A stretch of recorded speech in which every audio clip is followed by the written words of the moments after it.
Okay. So I figured I wanted to do something.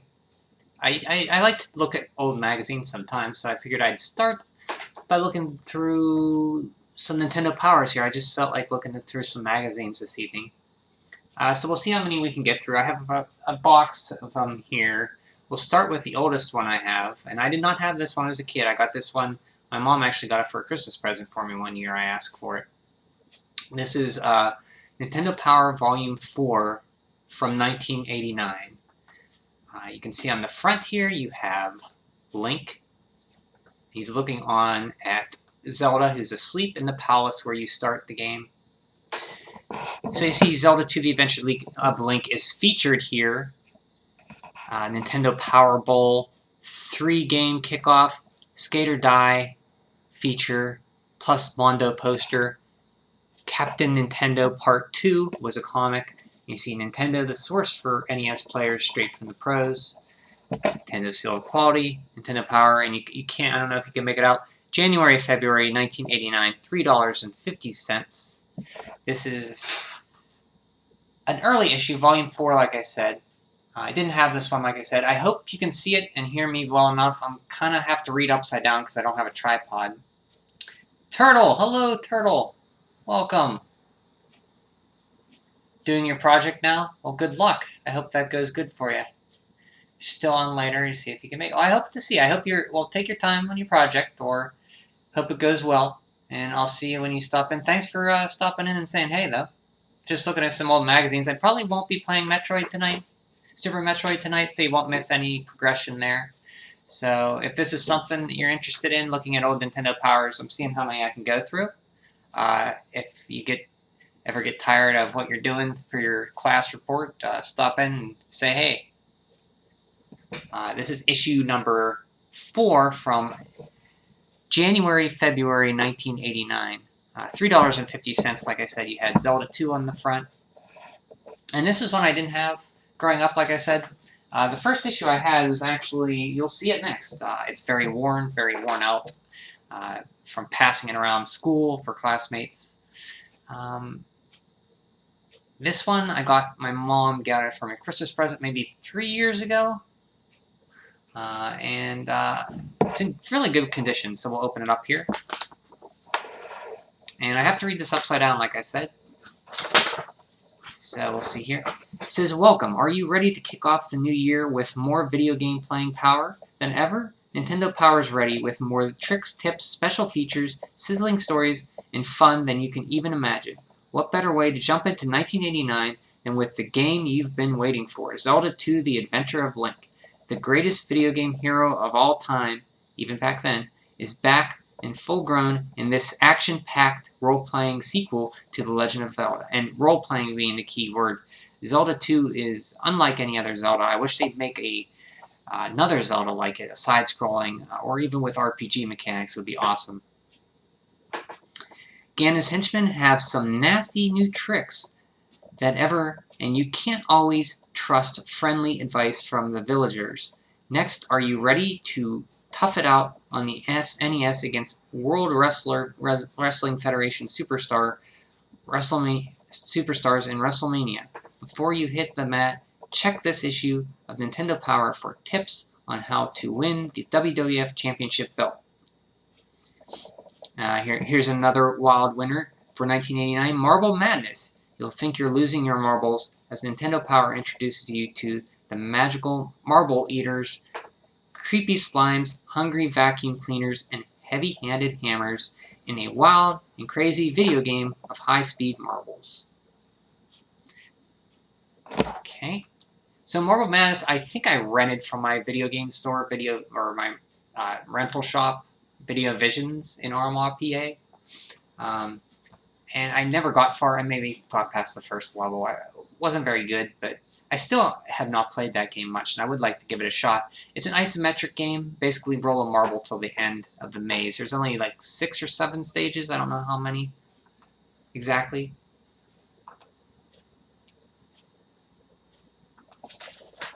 So here you can see some accessories. You have the Rock and Roller, the NES Advantage, the NES Max, which I love the NES Max. It's really good for certain games. I used it for Crystallis, it's really good for. I used it for Fester's Quest. And you have these, which I never used before. I've seen them, but I haven't used them. And table of contents, we have Wrestlemania, Captain Nintendo, which is a comic, Sesame Street 1, 2, 3, Zelda 2, The Adventure of Link.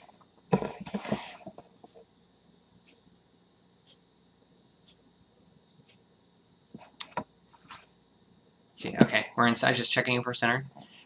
This is the one they're really marketing out because it's coming out. 17 pages of the most eagerly awaited video game of all time. Probably at that time it was.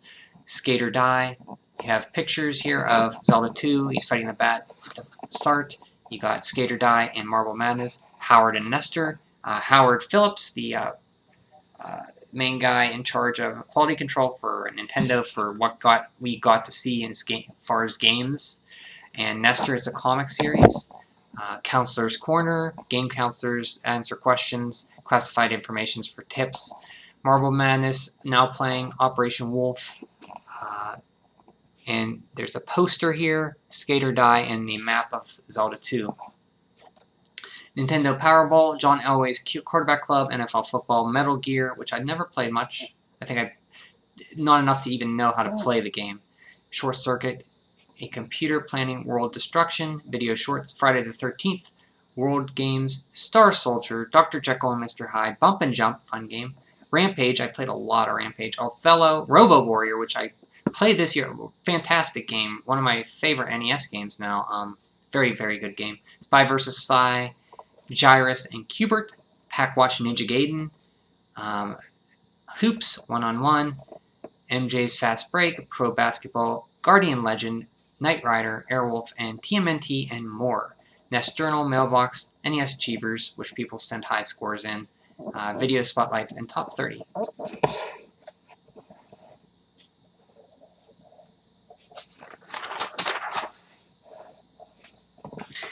So here you have the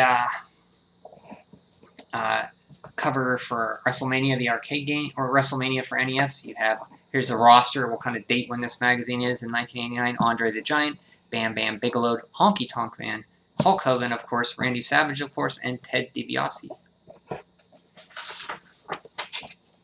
Here you have some artwork drawn by the Nintendo Power artists of Hulk Hogan, Andre the Giant. Gives the moves. Ted DiBiase, Bam Bam Bigelow, Randy Savage, Honky Tonk Man. Captain Nintendo. Aw, man, exclaimed Brett. Not Ganon, not Ganon. Turning to Terra, he confided, Terra, I don't know what to do. These are the baddest villains yet, and I'm just one guy.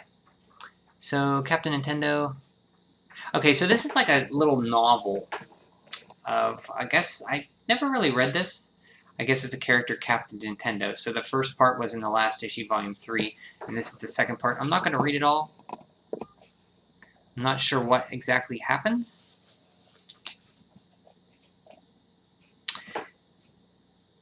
Writers showcased. Attention, this is just for contest rules. I guess that's a contest you could do. Sesame Street 1, 2, 3. And here it is. This is some of my favorite artwork of Link of all time. I love this picture of Link with his shield, sword, and his hair, hat. Just that very, very great looking drawing. He has that stern look on his face. He's walking away from the castle on his quest. You see this tree that's almost like Halloween kind of tree. It's kind of depressingly blowing. Hero of Hyrule begins his new adventure, but the trail will be long and perilous. So gorgeous artwork here you see. Hope you can make this out of all the enemies facing off against Link. There's a townsperson there. She's kidnapped by a moblin.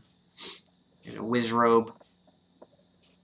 There's Impa with the Triforce of Courage.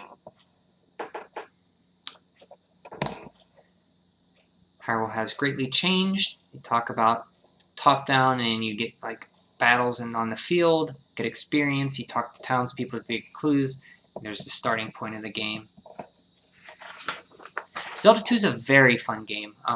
Very hard, but it's very rewarding once you get the combat down and the leveling down. Very fun game. And in fact, the first Zelda map is actually in the southern part of the map here, if you can see it, and I'll show you in the pull-out poster. Right here, you see Death Mountain. This part is the original Legend of Zelda map here. Go over some of the items. Magic Jar, which increases your maximum magical meter. Heart Container increases your life meter. Candle lets him see in the dark areas. The first item you get. Handy Glove, which lets you break blocks with your sword. The Boots, which way ahead, sometimes across the sea, places where no man. So you can cross the sea, walk on water. You have to do that to get to a palace, the one palace. The Flute, Raft, Hammer, Magic Container. So magical jars increase if you refill your magic. There's a red and blue one. Magic containers increase your maximum magical potential, and treasure bags are more experience points. And here's the map. Left, they show you left, center, moving in the action scenes. You start here at the palace. There's Ruto Town, North Castle. So it's not a very big map, but finding out where to go is very tricky sometimes.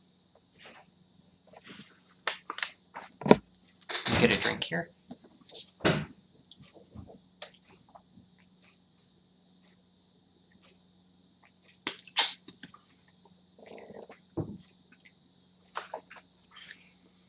Excuse me. The Serpents of Ganon have invaded.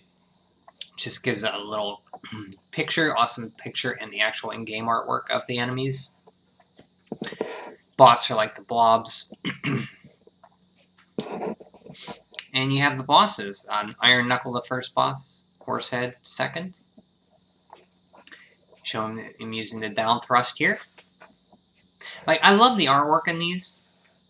Just the Nintendo Power artwork. And like I said, this image of Link is probably my favorite image of Link. I just love this image of him. That's what I think of when I think of Link. Right there.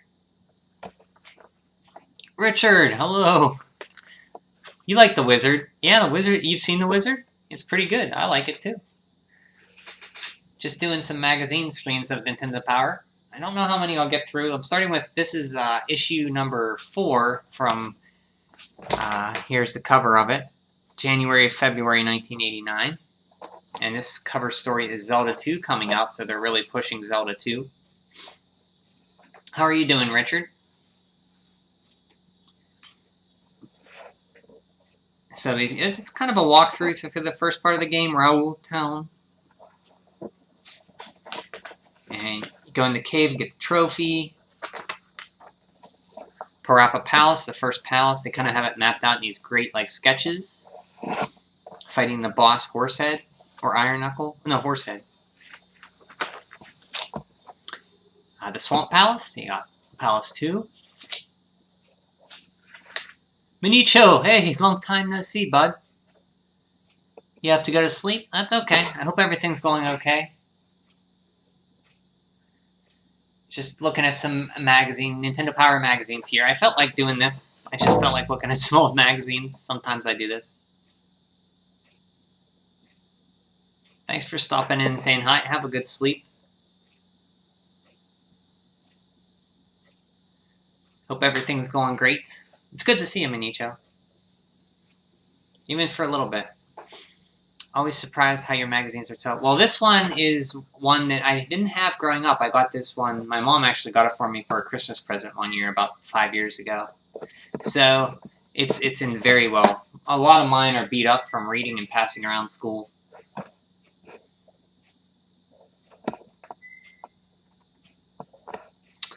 And here is the boss of the second palace, Helmet Head.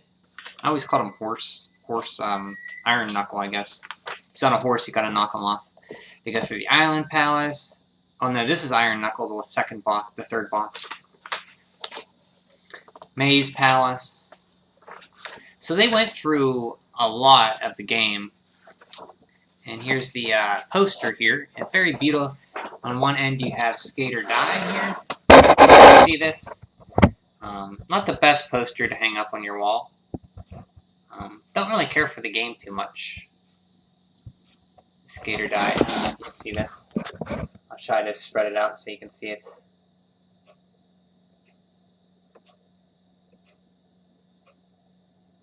Kind of funny looking guy there. But the backside is what's really nice. A whole map of Zelda 2.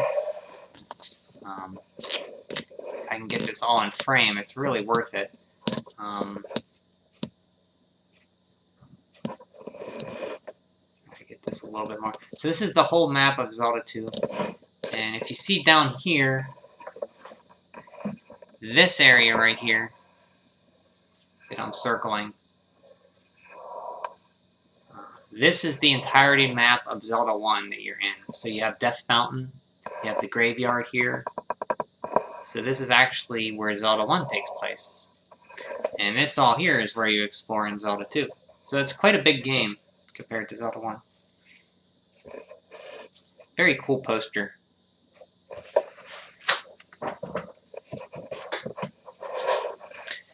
Send me an email? Okay, cool, Manicho.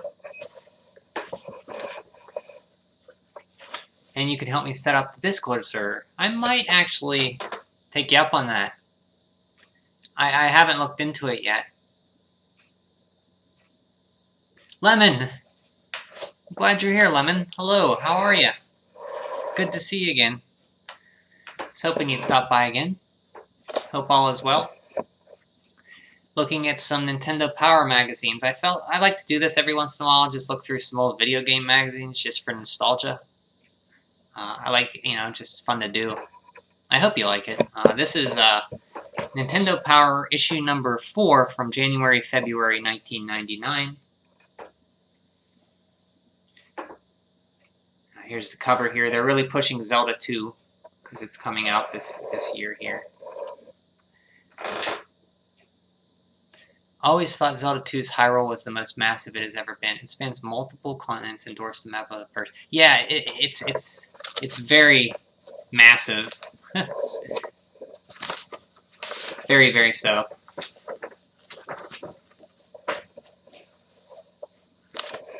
Sleeping problems, so you watch 2 a.m. YouTube streams. Oh, that's. Hopefully, I can put you to sleep. Oh, what? What? No. Wouldn't interrupt your showcase anymore. Thanks for having me, and see you soon. Welcome to the same time zone.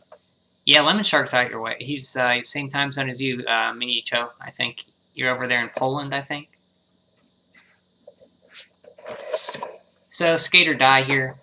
I think I played this, rented this once or twice. I never really cared for it. It does have this, of course, this guy here, who people say looks like Rodney Dangerfield, the comedian.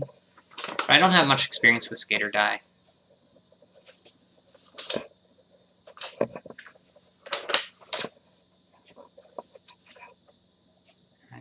The hand-drawn art of this magazine was really great. I think a lot of it was laid out in Japan. You're in Germany? You're real close to Minicha then. He's over in Poland. Same time zone, so it is like pretty, it's like 2 a.m. Like you said. Howard and Nestor, a comic. So if you don't know, Howard Phillips was the basic, he worked in a warehouse for Nintendo. He got shipments in from Japan and played the games, and he reviewed a lot of what was decided to come over to North America. So he's why we didn't get the real Super Mario Brothers 2. He played it and thought it wasn't too much of a difference and too hard. He's the one responsible for bringing over our Super Mario Brothers 2, which I love. And a lot of games he played and decided if we should get or not, just by their fun factor. He had a comic with Nestor. He ran for some issues. Here, speaking of Super Mario Brothers 2, Counselor's Corners is a section where game players, counselors at Nintendo, you could call them up and they on the phone. It was like $2.99 a minute or something, and they give you tips on games. So they give you tips here without calling. Like Super Mario Brothers 2, how do I get to the other side of the water in World 4-3? and they tell you how to do it. Another Super Mario Brothers 2. So you see, basically, Super Mario Brothers 2 is a big game. I think it might have been the first NES game I ever played. I love this game a lot. Go 13, which is an interesting game. It has like first-person maze parts, platforming, or side-scrolling platformer game parts. You had Club Nintendo magazine here. Your brother collected them. I think my parents still have them. Club Nintendo. I'd like to see that. I'll have to look some of those up. Club Nintendo. That's pretty cool. I'm sure I could find some scans somewhere online. Wizards and Warriors, another game I never really played. I played the second one more than the first. The second one I could never get too far, and the first one I played a few minutes of. Zelda First Quest. How do I get through level 7? Castlevania 2, Simon's Quest. How do I go about finding the clue books? So the clue books are hidden in walls and castles, and they tell you hints like throw the oak stake on the orb. Castlevania 2, Simon's Quest. What the crystals do? How do I get past Yuba Lake? The Debor Cliffs. This is the famous like kneeling at the edge of the cliff to have the rainbow, with the crystal, to have the tornado take you away. Just the same in German, more or less. Okay. But it has a lot of comics with the game characters, which only exist in Germany. Oh, cool.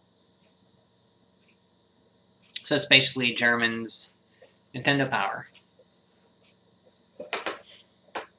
Double Dragon. So I don't know if you see any games you're more interested in, let me know. And I know there's a delay, but let me know, and I'll try to go back and read a little bit more. I am reading upside down, so it's kind of hard for me to read sometimes, so I'm kind of reading pretty slow. Welcome back, Turtle. That was quick. So this is Double Dragon, Mission 1 Magic.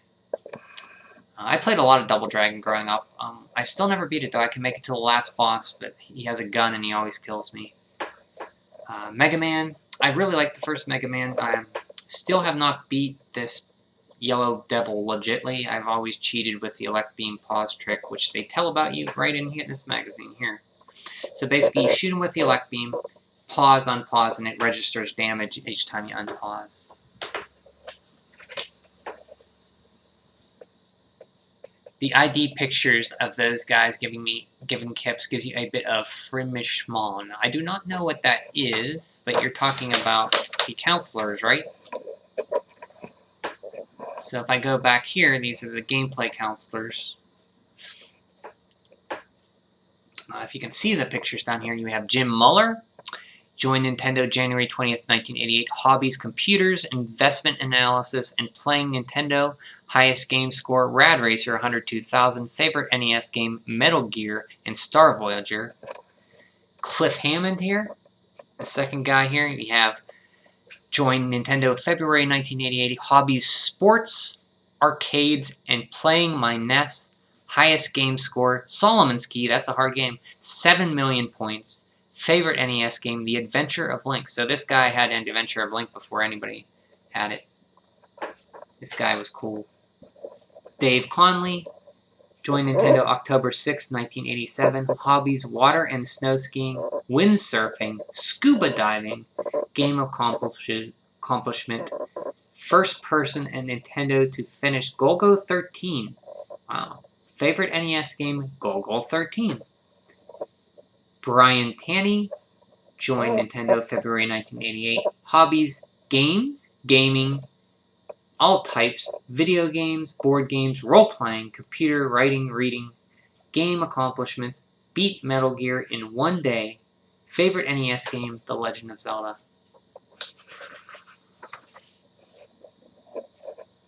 So yeah, so I don't know if you can make out the pictures because the camera's not the best, but that's 1980s, and that's what I think of when I think of 1980s for me. Because I was born in 79, so I remember mostly the mid-80s to late 80s the most, which was this time here. So I don't think of the real early 80s. Gauntlet, which I haven't played much of Gauntlet. Life Force either, I haven't played a lot of Life Force. Haven't beat a lot of shooters on NES yet. Blaster Master, I did beat this game. This is a great game. It took me probably 4 or 8 hour play sessions before I was actually able to do it. I had to leave my Nintendo on all day. And 2 of those times it glitched out on me, so I had to restart. Or I got stuck in a wall or something. Still fun enough. That's how much I liked it. I wanted to keep playing it. You learn the map eventually, and you can get through it quicker. Bionic Commando. Here's a fun game. I didn't like it first, but the more you play it, like a lot of games, the more you love it, you get better at it. And I really quite enjoy Bionic Commando. A tip for this one is the overhead sections. Shoot the commandos to get continues, and build up your health bar by fighting enemies at the first level, and you'll get through the game a lot easier. Because there is a certain part in this game where you have to like swing from lanterns, and it's going to waste a lot of your lives, so you're going to need lives and continues by doing that.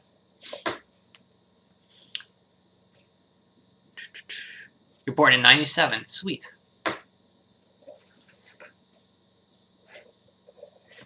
Hammer Throw, Track and Field 2. I never played a Track and Field game. So. Marble Madness, I think I rented once or twice from Video Visions in Armois, PA, where I rented all my Nintendo games. I think I didn't get past maybe the second stage. I remember it being very hard. I don't have much more experience than those few times I rented it. It has really good music, though. Isometric game. And it has good stage layouts for you here. Operation Wolf. I think I rented this one too. Don't remember anything about it. I know it's a light gun game, which I should play some light gun games. I was thinking about some Super Scope games too, or NES games, light gun games. Maybe this would be one I'd play for a few minutes. I remember the cover art being great on this game. It was basically just like a war going on. Marble Madness reminds you of Cubert. Oh, with the grid layout? Yeah, I could see how you got that. It's like laid out in like squares and an isometric. Yeah, the artwork was great. The whole magazine's laid out pretty well. Yeah. This is football. I'm not really interested in... well, Tecmo Bowl, I did play some Tecmo Bowl. It's okay. It's fun to play, even if you don't like football. John Elway's Quarterback Club, never played it. NFL football, never played it. But Tecmo Bowl is pretty fun.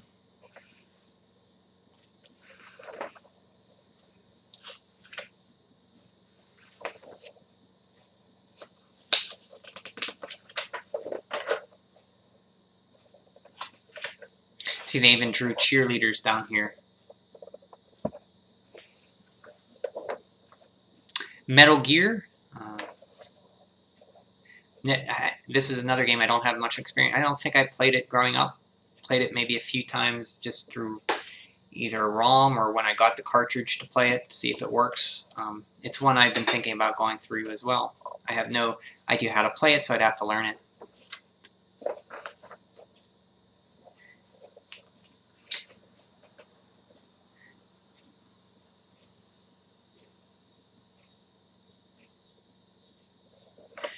There was a sequel, unofficial sequel, not by Kojima, Snake's Revenge for the NES. Oh, you like how I low-key disgustingly skipped over the football section? Yeah, sorry. If you want to see the football, I'll go over it. Just stop me if you want me to go back and see something. Friday, my cousin had this game, and it scared the crap. It was a very scary game, because Jason would pop out of nowhere. So I did play this quite a bit, but it did scare me, like mentioning horror games. This is probably the first horror game I really played. The music's fantastic, and it really sets the mood. Yeah, I do like this game. I just never got far in it. I think most of my like from it comes from that nostalgia playing it for my cousins. I never actually sat down after that and put money in or put time into it. World games I never played. Star Soldier is a shooter in the Soldier series. There's like Star Soldiers and a few other ones, I think. I forget those. No, it's fine. I know nothing of football that didn't pique my interest. Okay. Okay.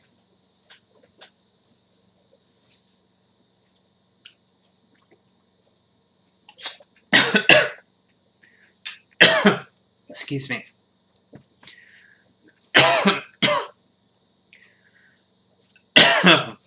I have water here because it's hot. I think I drank it too fast. I went down the wrong pipe. Excuse me. Dr. Jekyll and Mr. Hyde. I played this a little bit, and I mean, you've probably all heard of Dr. Jekyll and Mr. Hyde from Angry Video Game Nerd or places. It's a very difficult game to learn how to play. I never put the time into it to actually learn how to play it. Bump and Jump I did rent, and I like this game a lot. It's very fun.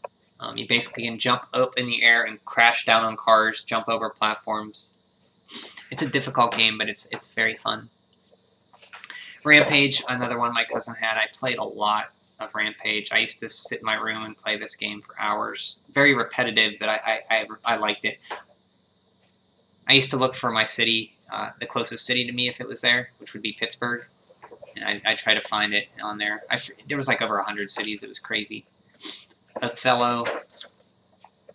Robo. This is a game I recently beat this year, maybe in the spring, and I love this game now. It's one I didn't play until, like I said, this year. Very fun game and addicting once you learn how to play it. One of my favorites now. Spy vs. Spy. I've never played this. Spy vs. Spy was a Mad Magazine comic about two spies fighting each other.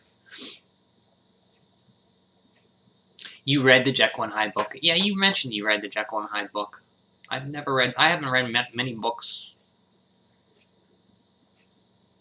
You thought it was boring. Well, the game's not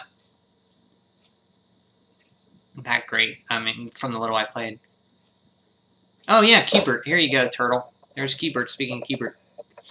I heard this is a very hard NES game. I've never played Keybert, I don't think.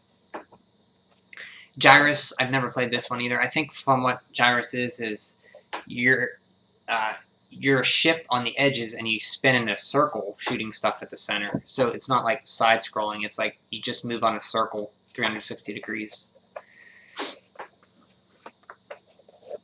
Packwatch, this is future NES. This will be interesting. Got Ninja Gaiden here. This is a game I have very, very, very strong nostalgic feelings for. It's one I had growing up and still have my copy. I love this game. I got it at a Woolworths. I used to go with my mom grocery shopping and stop at this Woolworths, like a 5 and dime. They had like a little soda fountain thing place, and then like, you can get food, and then they had a little glass cabinet by the registers with that Nintendo games. And I saw the Ninja Gaiden artwork with Ryu on the front and the city on fire in the back, and I think I bugged my parents to get it for me, and I probably bugged my mom to death for it, and she finally just caved after we got groceries. Very fun game, very addictive, great music, great play control. Has unlimited continues, so while you'll die and die and die, I love games with unlimited continues because as long as you keep throwing yourself at it, eventually you'll get it. You found a list with translation for the comics. If you allow it, I would post a link in chat for all of you. Yeah, yeah, because Richard was trying to post links and he couldn't post a link. So I don't know. I don't think you can. Like, I'd love for you to. Maybe I can post it. Maybe I'm allowed to post it. I don't know. What was it called? It was called Nintendo Club, Fun Club. Let me scroll back up and see what it was.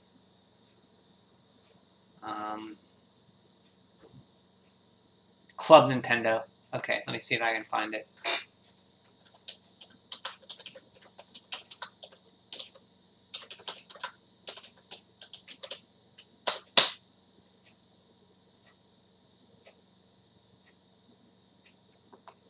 Were you on the Internet Archive?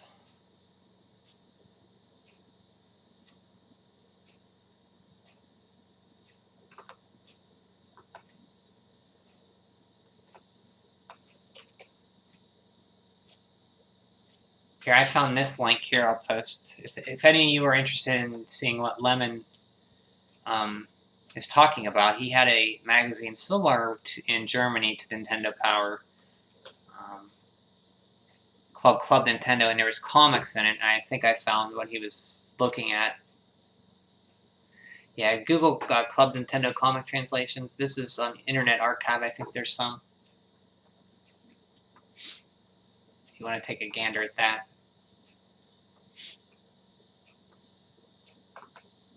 Yeah, it's funny. YouTube allows me to post whatever link I want, but apparently chat cannot do that.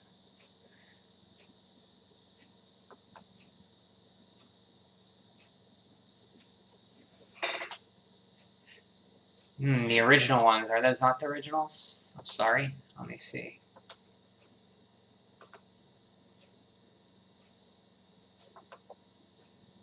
These are a torrent of them.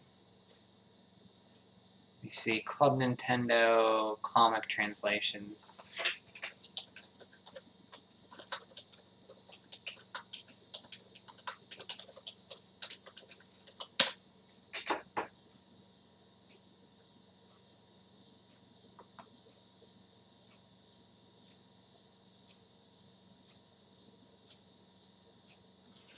I found a Google spreadsheet one.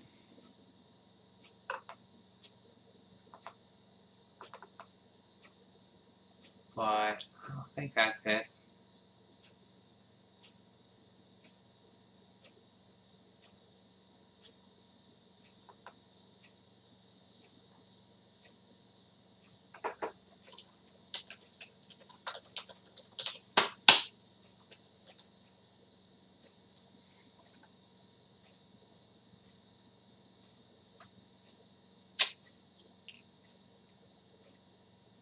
I did find the magazines if you're interested in reading those. Looks like there's 6 or so issues. Or not a lot of them, actually. I'll post this link.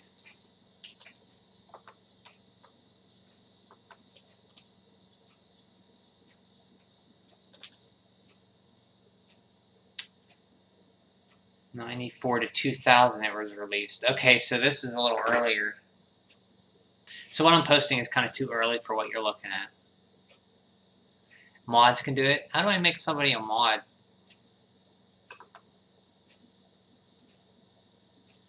I'm going to make you a mod, Richard. Do you want to be a mod, Richard? I should ask you before I...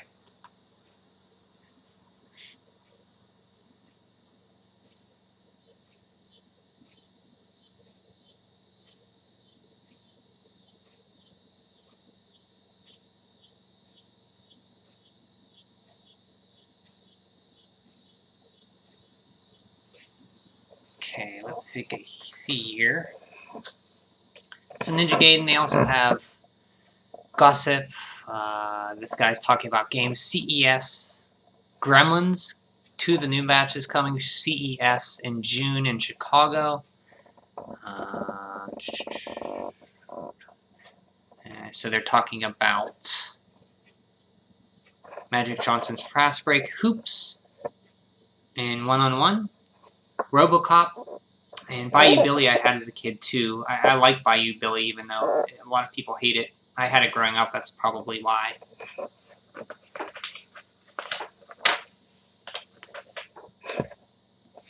The Guardian Legend, this is a game I beat this year. It's fantastic. It has like Zelda exploration adventure type top-down stages, and then you go into these portals and you go through these vertical shooting levels. It's very fun, addictive game. You get really powerful. You see yourself getting powerful. It's really fun. Knight Rider, I loved the TV show Knight Rider growing up. I got to see Kit at the Indiana County Mall, and got to sit in Kit, the Trans Am, Pontiac Trans Am that David Hasselhoff rode in. I loved Knight Rider. I think I had the toy car. Yeah, I have fond memories of Knight Rider. I never played the game though. Airwolf. I know that was a TV show I've never seen. Turtles. My cousin had this game. I like this game. I only recently beat it last year. The game's relatively, it has its hard parts, and you only have like 3 continues. But the big stumbling point for me is the Technodrome, trying to find Shredder and trying to get through that maze is in that last hallway before him is really tough. California games, but I think every kid growing up when I did played California games. A Moai statue. Where was that? Yeah, right there. Right there's a Moai statue. There was one in Life Force, I think. Defender of the Crown. That's another NES game. Bad Dudes, which I kind of want to play through. Bad Dudes. I rented it. Kind of a choppy game, but I never beat it. See, these are games that are coming out later in 1989.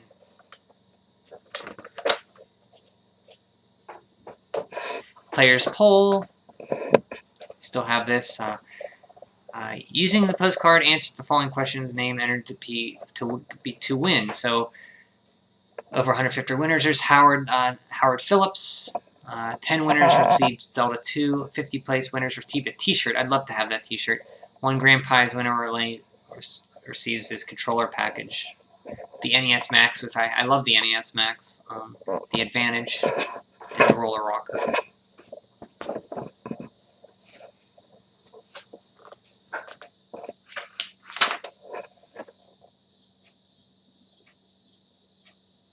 Hands-free controller for people with disabilities. That's pretty cool.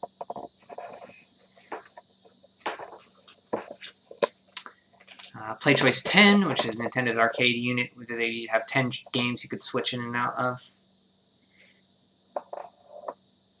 Tip books for Zelda and Super Mario Brothers. You see Mike Tyson's Punch-Outs. There's just some games that will be in the Play Choice 10 if you look out for it. Contra, Super Mario Brothers 2, Mike Tyson's Punch-Outs. Soundwave, you have Debbie Gibson talking about Nintendo. Huey Lewis in the News. I love that band. Julian Lennon, I don't know who that is.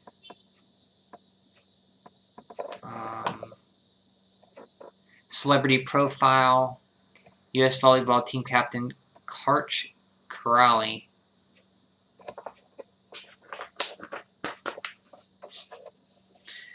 Mailbox. Okay, let's see if we can pick out a letter or two.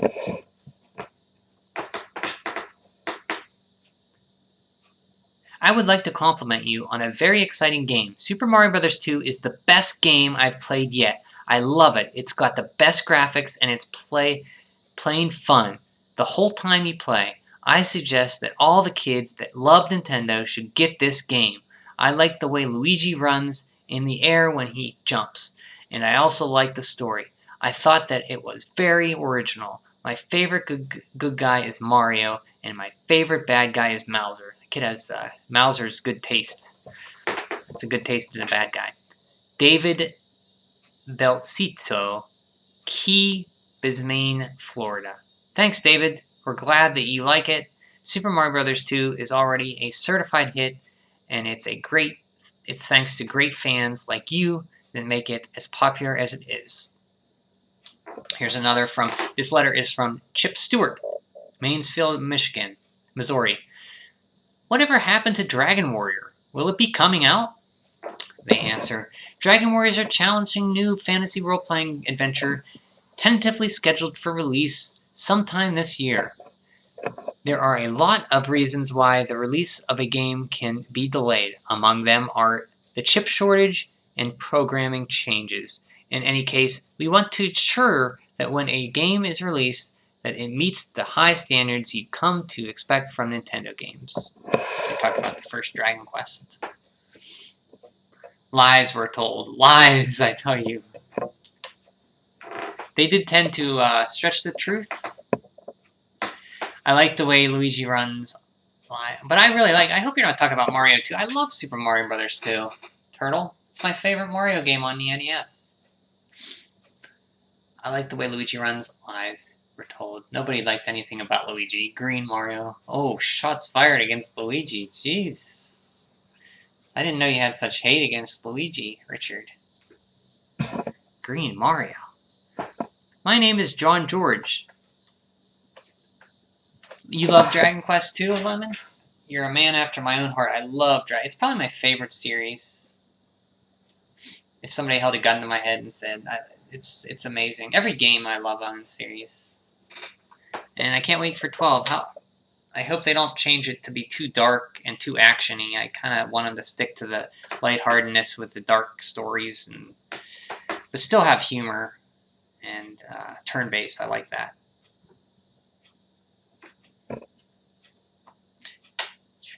Still a woman, Dragon Quest. So.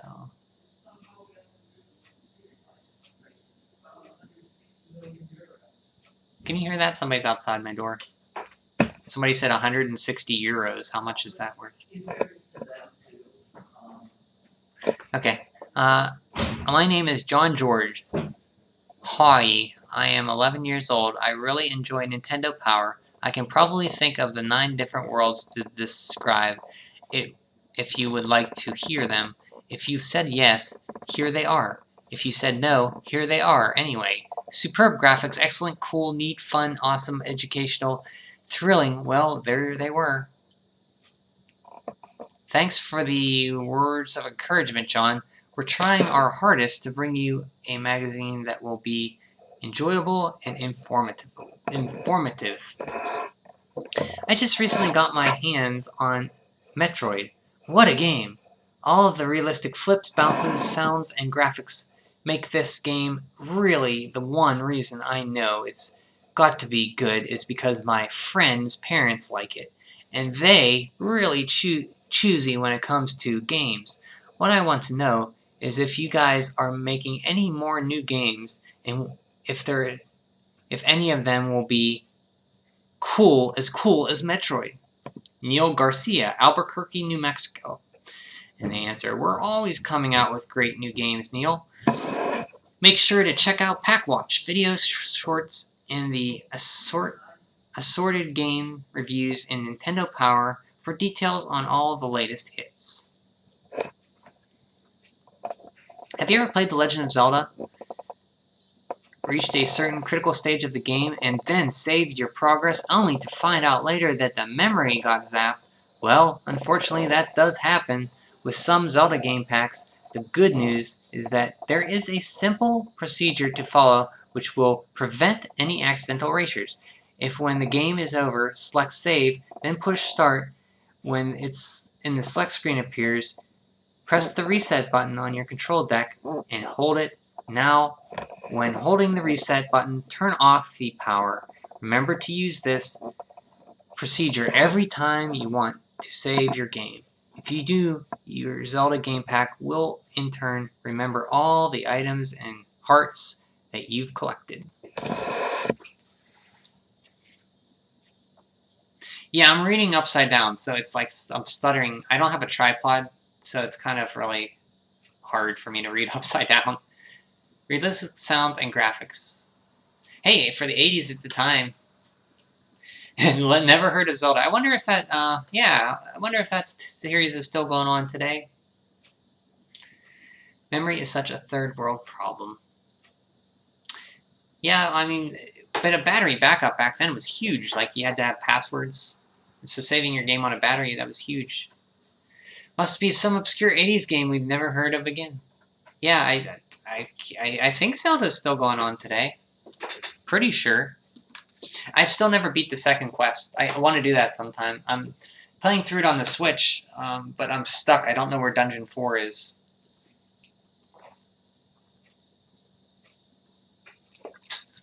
I haven't played it since spring. Excuse me.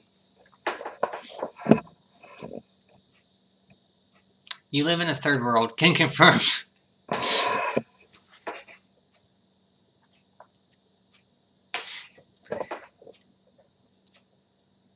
And Richard's heard it, so. Oh boy, here's a good one. My son Sam turned 4 years old on October 11th. Mario's birthday. Mario's birthday. Okay. Has been, when he has been playing NES for a year. To my knowledge, Sam's high score on Super Mario Bros. Is 328,950. which is achieved only a short time ago after we purchased the NES. Defeated Bowser at level 84 with and without fireballs. We purchased The Legend of Zelda, and after watching my husband and I play, Sam played the game himself. Within a couple of months, he defeated Ganon in a both quests. Wow, this kid did better than I did. We also, and he's 4. Good job, kid. This kid's a prodigy.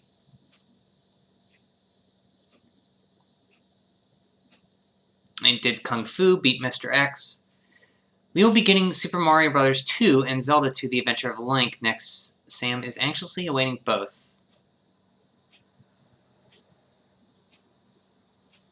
Thanks for telling us about Sam, Carol. We always enjoy hearing about how the NES appeals to a wide range of ages. My club and I... Okay, this guy has a club he came up with. This should be interesting. He grew up to be Reggie. Yeah, maybe Sam... Yeah, Reggie Fils-Aimé, the creator of the Bigfoot Pizza. My club and I have some tips for developing Nintendo clubs. First of all, club members should participate in an election or appoint a leader some way. Next, governing meetings and contests and the likes. You might decide to have different leaders and officers every couple of months or so in order to bring forth new ideas and to make sure that no one gets left out of tired or leading. All club members should pay minimal... How old is this kid? Minimal dues. Also try to generate some money from contests with a small entry fee. It's hard, but worth it when the club gets a new game in the library. Try to keep the money in some member's bank account to collect interest. There are simple guidelines which aren't too complicated or harder to establish, and you'll find a leader is just what you need to keep order. Just follow a couple of rules, and your club can have more fun without having to worry about stuff. So don't just stand there. Get your club involved and let your scores soar and the club thrive. Okay, his club is called Ness Heat Seekers. Joe Lex, acting president, Fond du Lac, Wisconsin. Clubs are a great way to get your friends together to play your NES. You can exchange tips, arrange contests and tournaments, and as we've learned from the NES Heat Seekers, you can be well organized too. I can't imagine being in a club where they'd want my allowance, if I had any, for every month. Okay, so that's the letters here. We have high scores here. 1942, Arkanoid, Athena, Castlevania. This guy got a pretty good score in Castlevania, 999,950. Commando, almost a million. Contra, Duck Hunt, Hogan's Alley, Jaws, RC Pro-Am, fun game.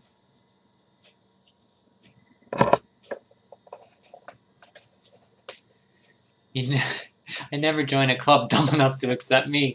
That's how you know the club's bad if they accept you. You can say, nah, I changed my mind. Video Spotlight, Power Players. Spotlight's players. Eddie Morales, East Providence, Rhode Island. My name is, I think I am these are funny. These are very funny. I'm going to read some of these. These are kids who send in their letters to say why they're power players and brag about their achievements in games. So the first kid, this is from Brett Borders, West Palm Beach, Florida. I think I'm an NES power player. I can win lots of games very, very fast. I write to Nintendo all the time to tell them tips for all of their games. I was honored. I have a little brother, Blair, who is on his way to becoming a power player quite soon. I am going to get Super Mario Bros. 2 and Zelda 2: The Adventure of Link. My 5 greatest tips are: 1. Have a subscription to Nintendo Power, in bold, Nintendo Power. Practice, practice, practice, number 2. Number 3, make a map for everything. Be patient, think, and never give up. 5, if you don't own an NES Advantage, buy one. Every NES player should own one.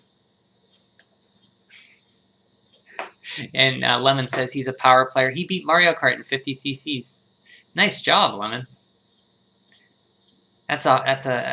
You should have wrote in. You would be you should go back in time with the time machine and write in and say I beat this game that you're gonna release 50 cc's. That's the Doraemon kid up there. This kid?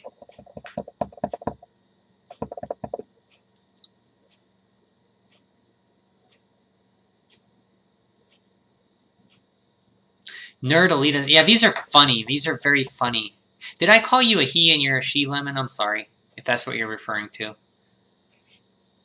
Nerd elitism for these kids. Yeah, that's why they're so funny. The red shirt guy. Let's see where the red shirt guy is. Because there's a lag, so I'm not...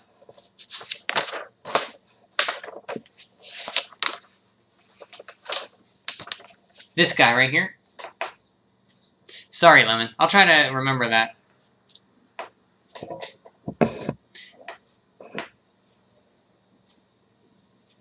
Anika. Okay. Do you want me to call you Anika, or Lemon's okay, you said, right? That's right. You did say your name was Anika yesterday. I apologize profusely. So let's read some more. This is from Eddie Morales, East Providence, Rhode Island. Here's another kid. This guy's going to say why he's a power player. I belong to the Video Busters Club of East Providence, Rhode Island. I am writing to you because I believe that our club's power players, Kenneth Dr. Nintendo Uak, deserves recognition in your magazine. Kenneth's Nintendo powers are rapidly becoming well known throughout the prowess is becoming rapidly known throughout the community, and many people, including adults, call him from time to time for help in overcoming obstacles in various games. Kenneth has solved a variety of games in short time periods, including Contra, The Legend of Zelda, and Metroid, all in the same week. A few of Dr. Nintendo's tips are, in Castlevania, make sure when you're fighting Frankenstein and Igor, you have fire bombs and you'll wipe them out easily. Always keep calm and maintain control of the situation. Your own brain is the key to winning. Wow. Good tips from Eddie. Both okay? Okay. And this is the kid that Turtle says looks like Doraemon. I guess that's an anime character, I'm not sure.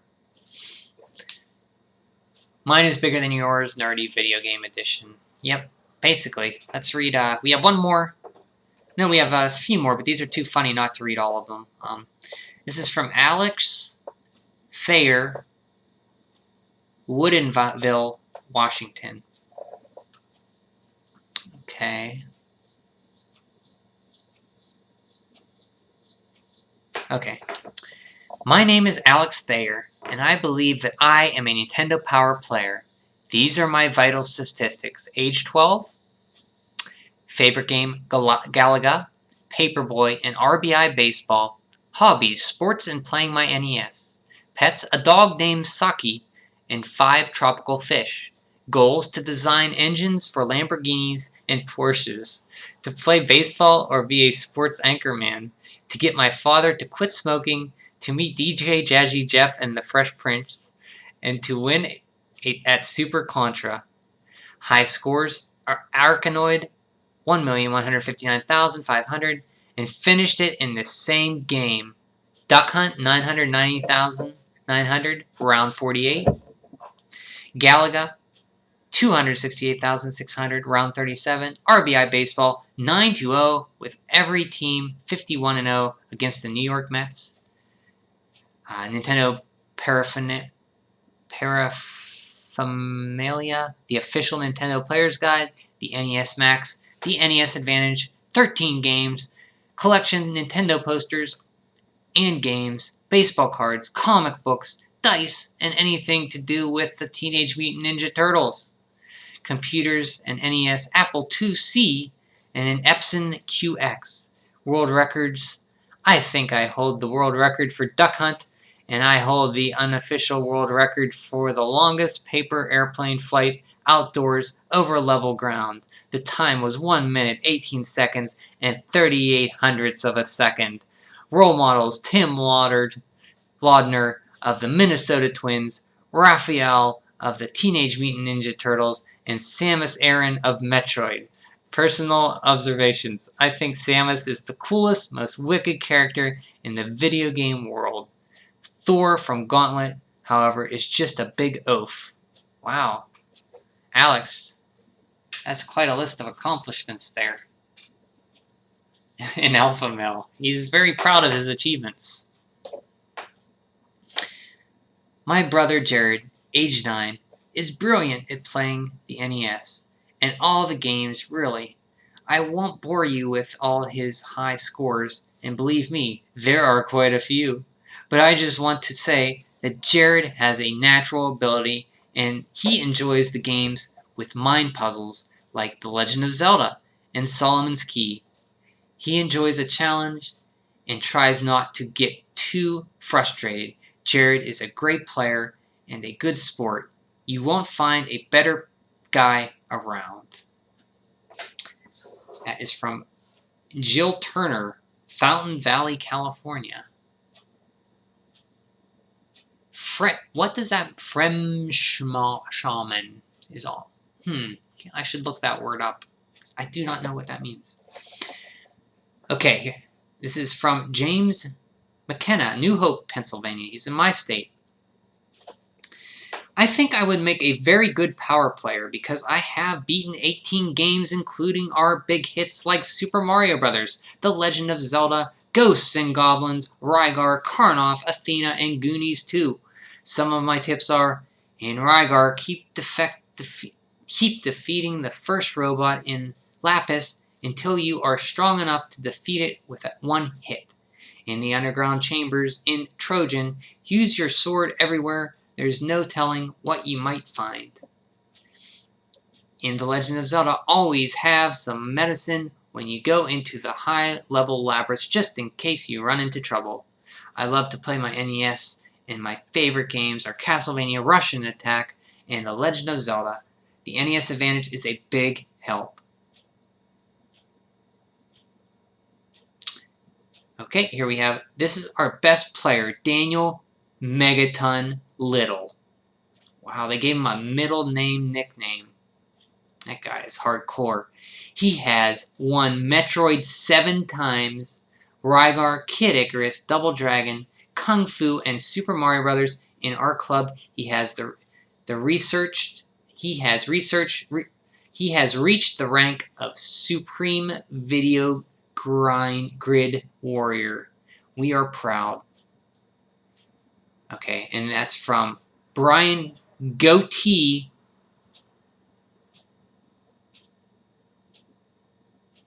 Showsbot Video Grid Warrior, First Class Bionic Freakbots Video Game Club. Huh? Is that his name or is that the name of the club? I'm confused. Our motto: Video Game Warriors, reopen your control pads.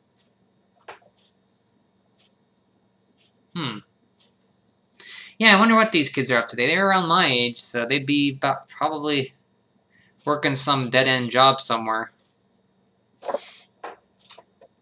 Telling people about their video game clubs. Hopefully they're more successful than that. Jose Carlos Quinoz, age 14, city Mayagüez, Puerto Rico. Favorite game: I like the games that challenge me, like the Adventure series and Konami's games, especially Castlevania. It is very interesting and difficult. Outstanding video game accomplishments: I go through games very quickly. I beat Castlevania in 1 day, Super Mario Bros. In 4 days with a score of 9,995,950, Contra in 2 days, Mega Man in 2 days, and most recently Super Mario Bros. 2 in just 1 day. Finding my 2 different warp zones. Hobbies. My main interest really is playing my NES. My nickname is Mr. Nintendo because I play so much and my friends ask me to teach them to play the games they can't master. I also keep good graphics, good grades at school. Future NES games. I hope to get Zelda 2 The Adventure of Link, Life Force, and Bionic Commando. Wow, you tore them apart. You even sound like me. Hey, I'm calling from experience because I have a dead-end job here. So I'm just going from what the odds are here. If they're anything like me. Wow, you tore them apart. You even sound like me. Yeah, well, not that ruthless, I hope so. I think it's pronounced key whatever, not quee. Oh, for that city?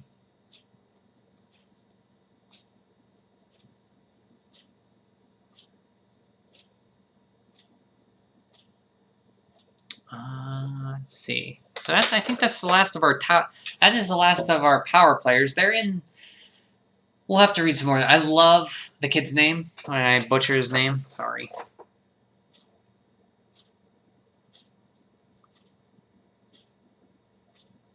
Yeah, I probably butchered his name. I hope they're doing good. Like, I would like to know what they're doing. I hope they're successful. So here, this is interesting. This is top 30 NES games. And so you see, we hear you loud and clear, and your message seems to be that there's a new king of the top 30 pile, Super Mario Bros. 2. This proves that nothing lasts forever. That doesn't mean that your old favorites are forgotten. Enough to see how all the old and new fared this time. Check out the table below. So red is new. Blue are games really moving up since the last time. So maybe one was 4. It's in blue if it's number 3. And favorites that have remained. So anything in green is favorites that have been on for a long time. Did I ever play Dragon Slayer? I did a little bit, not a lot though. On mobile back in the day. Are you talking about the arcade game Dragon Slayer? Yeah, okay, you are. Okay. I haven't played a lot of it, Turtle. I think I've tried it maybe once. And that's about it. So you played 3. You could probably go through it pretty easily now, because once you memorize where to go, that game, you can beat it pretty easily, right? So here we go. Super Mario Bros. 2, it's a new game. Number 1. Zelda 2, you can see in green, or Zelda, Legend of Zelda, it's green, so it's been on for a long time. Number 2, Adventure of Link, new game. Number 3, Double Dragon, Metroid, Punch-Out, Metal Gear, or Mylon Secret Castle, Metal Gear, Contra, and Bases Loaded round out the top 10. So these are the most popular games, January and February 1989. Rounding out the other 20, we have Golgo 13, Simon's Quest, Castlevania 2, Simon's Quest, Castlevania, Gauntlet, Hudson's Adventure Island, Super Mario Bros., Kid Icarus, RC Pro-Am, Mega Man 1943, Life Force, Pac-Man, Jekyll, Track and Field 2, Double Dribble, RoboCop, Xevious, Bionic Commando, Top Gun, and TNC Surf Designs. Zelda 2 above Metal Gear and Metroid. Well, I can't speak for Metal Gear because I never played it. Which do I think should be better up higher, Zelda 2 or Metroid?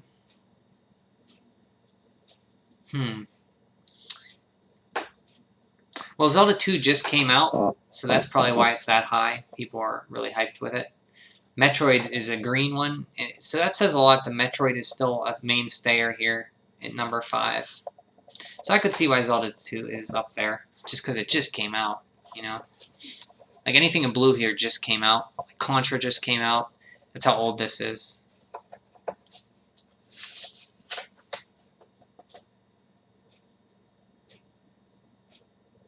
Oh no, blue, I'm sorry. Blue is games that rise up in rank. Red are new. So Mylon Secret Castle and all these red ones just came out. My mistake. So for me, I like both Metroid and Zelda 2. Or I don't know which I'd put. If anything, I think Metroid should be a little higher, maybe above Double Dragon.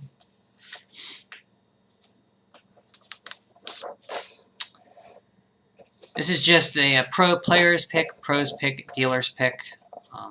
You got the players, us, the pros, the counselors, and then the dealers, the people who run stores and stuff. Of course, they want Super Mario Brothers 2 because it'll sell like gangbusters. You see coming in the next issue, March, April, Nintendo Power, Ninja Gaiden, Hudson's Adventure Island, The Adventure of Link, Zelda 2.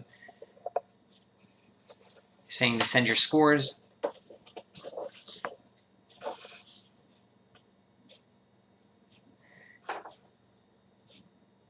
And this is an ad for the Power Pad. And that's the end of this one. This is January, February 1989, volume number 4. So let's move on to volume number 5, March and April 1990. Now, this is the first Nintendo Power I ever got at a grocery store back in 1989. Nintendo Power was $3.50 an issue or $20 for 12 issues, I believe. I believe that's how. Let me check the card and see how much it was.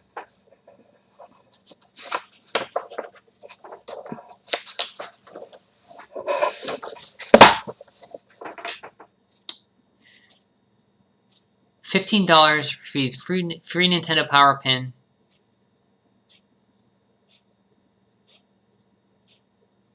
You get a pin, and so it's $15. I don't know how many issues you got.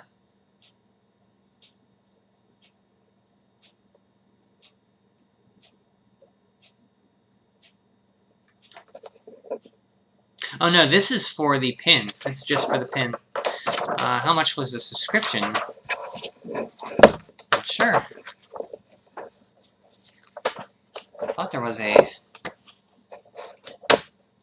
Well, I'll keep an eye out if there is one. I know it was $20 when I went bi-monthly. But this might have been a little cheaper because... I mean, I know it was $20 when I went every month. But bi-monthly, it might have been a little cheaper. Or more expensive, I should say. Because up until, I forget what issue, this is January, February, they were every 2 months. And then when you get to strategy guides, it was every other month, every month. I threw away all my Nintendo magazines. I remember I had one teaching how to catch Mew in Pokemon. Sweet. What was your Nintendo magazine called over there in Brazil? Was it Club Nintendo 2 or was it something else? So I don't know how much $3.50 is in francs or the Deutschmarks or euros. Okay, this is the next issue. I guess this is the one that I had as a kid. This is the one that we passed around school. So it looks terrible. I mean, it's fallen apart. It's well used. I used to read it everywhere on the bus. This is volume 11, so we're skipping ahead 6 issues. This is volume 11. This is March and April 1990. It's going to look a little banged up. Okay, here we go.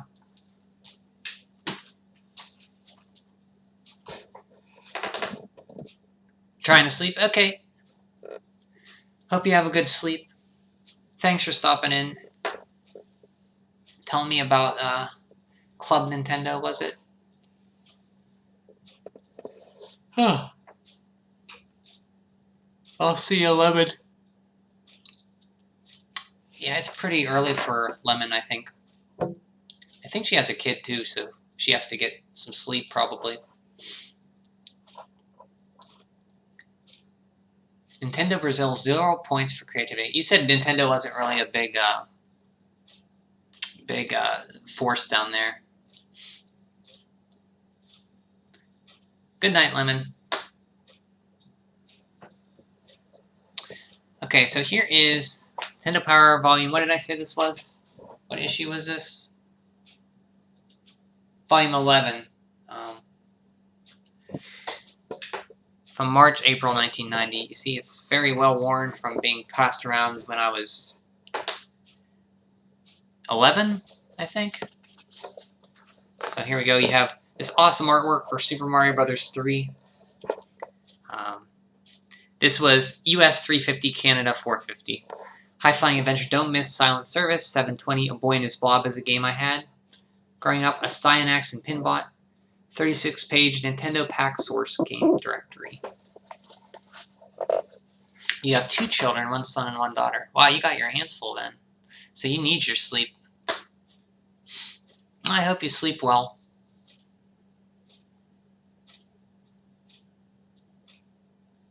A Boy and His Blob sounds familiar. Was it a cartoon? You know, it might have been Turtle. I'm not sure. It was remade for the Wii, actually. Much later, around 2009 or 10. I think they remade it. Way Forward did it for the Wii. And that's a good version of it if you want to play A Boy and His Blob. It was one of the early Nintendo games I had. Made by David Crane, the creator of Pitfall. Okay, so here we go. We got this guy. You see it's taped with Scotch tape here. I don't know if you can see. Because it was falling apart and I wanted to read it more, so I taped it. This is pretty old. This guy holding his subscription Nintendo Power. So we got here, we have, this had the Dragon Warrior map and stuff. Super Mario Bros. 3, Silent Service, Pinbot. You see the list of games here. I'm going to try to go through these a little faster here.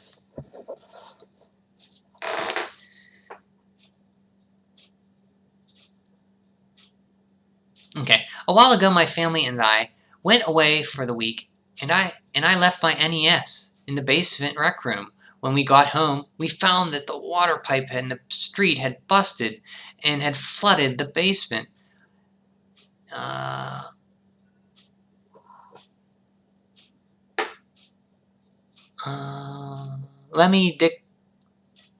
Dilated. I threw. Great, my NES. My thought.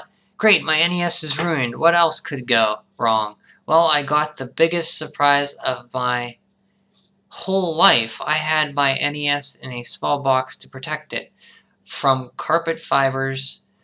Little did I know that would be protected from the floor as well. There it was in the middle of water-filled room was my NES floating in that box. My Nintendo turned out to be the sole survivor. The carpet and everything was ruined. My dad learned a lesson from this. Now his golf clubs, the television, telephone, and lots of other home furnishings are in cardboard boxes patterned after my NES box. Thanks a zillion. Hope this story will bring you and many others laughs as it did my dad, after calming down, of course.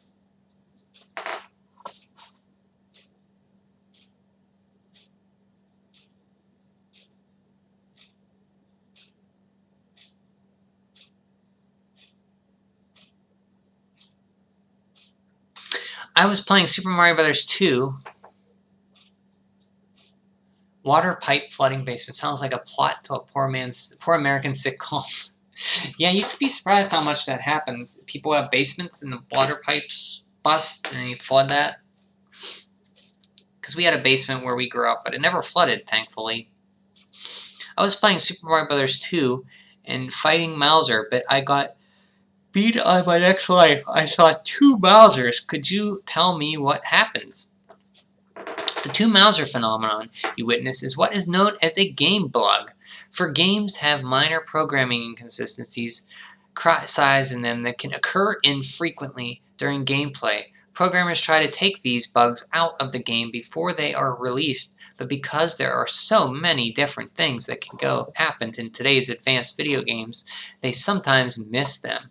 Considering how rare these bugs are, the testers do a pretty good job. Some players enjoy finding these bugs and consider them special tricks. Useful for especially interesting bugs often find their way into our classified information section. Interesting. I wrote you a while ago asking for help defeating Matic in the awesome NES game Strider. You replied that you wouldn't tell me because you felt it would be better for me to figure out how to beat the final enemy of the game on my own. Well, I finally did it. Feels great, and now Matic is a piece of cake. Thanks. And they reply, "Congratulations, Brent. Keep on playing and see what else you can master." That's Brent Sobieski from Erie, PA. That's north of me about 100 miles. 50, 75 miles probably. Right by Lake Erie. One of the Great Lakes. Here we go. Enjoy in moderation. When my 12-year-old brother first got his NES, all he did was play it. He wouldn't stop. His grades went down, and he never did his chores. This went on until my father took the NES away from him. It was a month before my brother got his NES back, but he learned a very important lesson. He can now play the NES until 5 p.m. Then he has to do his homework and chores. I am very proud of my brother. He does well with his game, even with this time limitation. Just finished Mega Man 2. Recently, he got me and my 2-year-old brother Jake into the NES, and we love it too. Thanks again, Nintendo. You're the best. And they respond, "Thanks for writing, Cammy. We believe that it's important for everyone to balance their time between fun things like playing the NES and more important tasks like studying for school." Don't listen to them, useless turtle. Looking for a power player? Search no more with set. Bleh. You think some of these sound fake? I don't know. I think it's hard. I want to believe they're real though. Like, they're just so funny. A lot of them are funny. That one kind of sounded maybe a little fake. But I mean, they had pictures and everything. Look at that.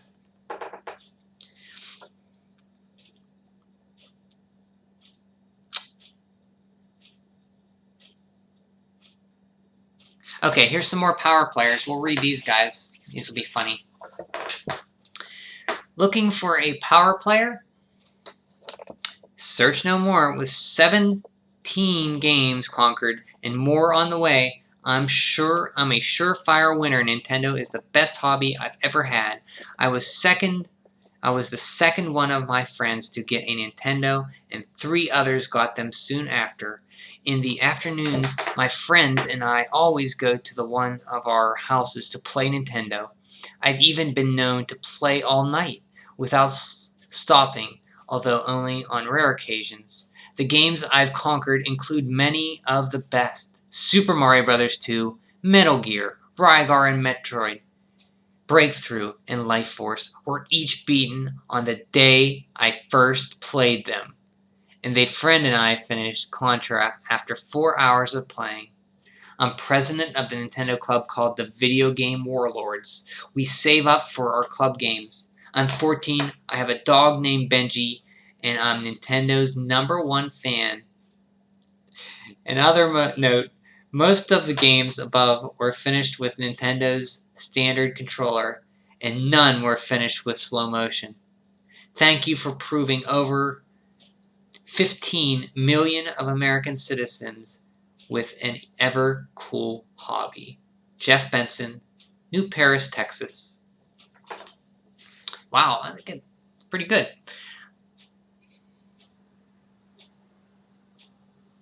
You're surprised how these kids had so many video game playing friends. I had very few over my course of life. I had a few. I had 2 main ones, and as we got older, they stopped playing as much. So this was the area when we really played a lot of games. This is Super Nintendo.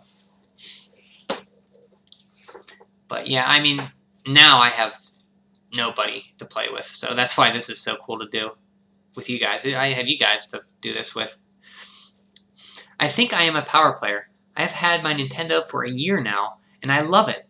Some of the games I have beaten are Blades of Steel, Karate Kid, Iron Tank, Contra, both Super Mario Bros., Strider, and Mega Man 2. I am working on Teenage Mutant Ninja Turtles and Ninja Gaiden. My general advice to all other players: don't give up, but don't play too long. Extend play makes some players angry. I can confirm that.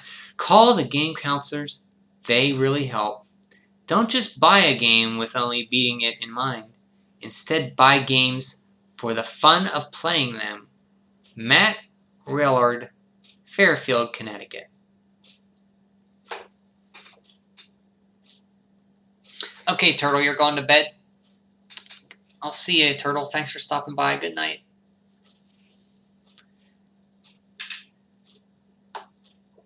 Oh, I'll get another drink here.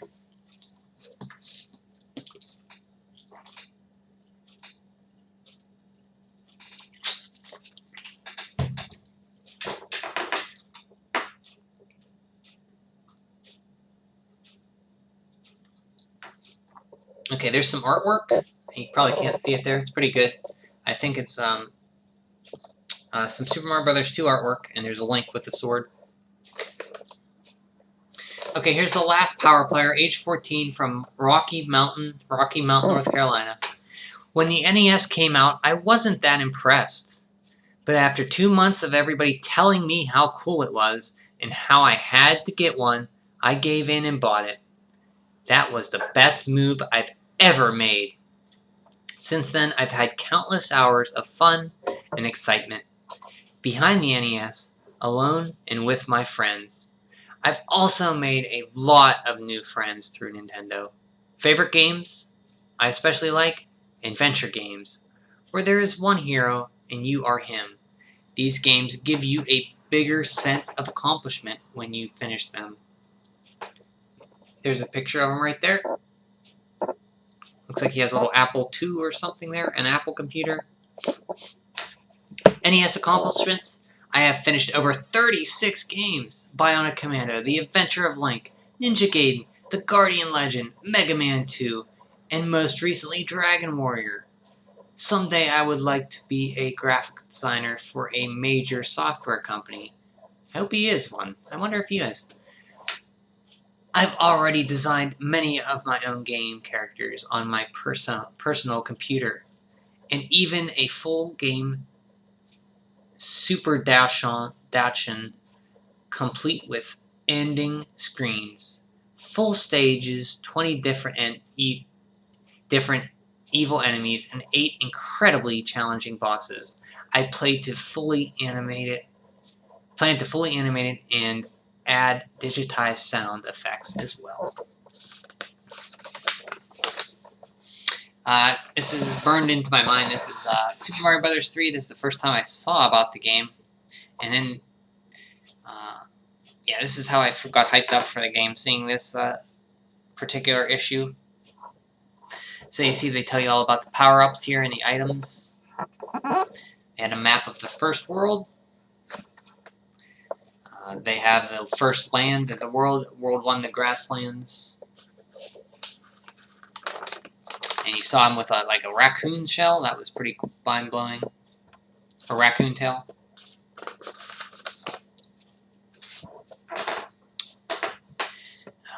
You have a layout of all of the World's 1. Pretty cool. They stitch screenshots together. World 2, the Koopa Hari Desert.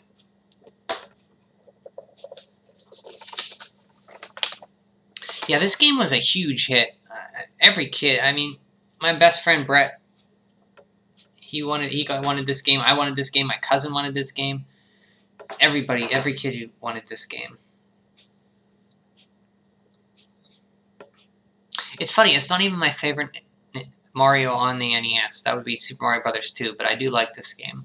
I mean, it's great. I hope he got to be one, but you probably think he ended up. No. Richard, I was making a joke. I hope he got to be one. It was a poor joke. I should have never made it. World 3, Island World. World 4, Land of the Giants. World 5, Cloud Castle. 6, Winter Wonderland. 7, Tube City. And then Bowser. That's a cool picture of Bowser. Silent Service. My cousin had this game. It was basically a submarine combat game.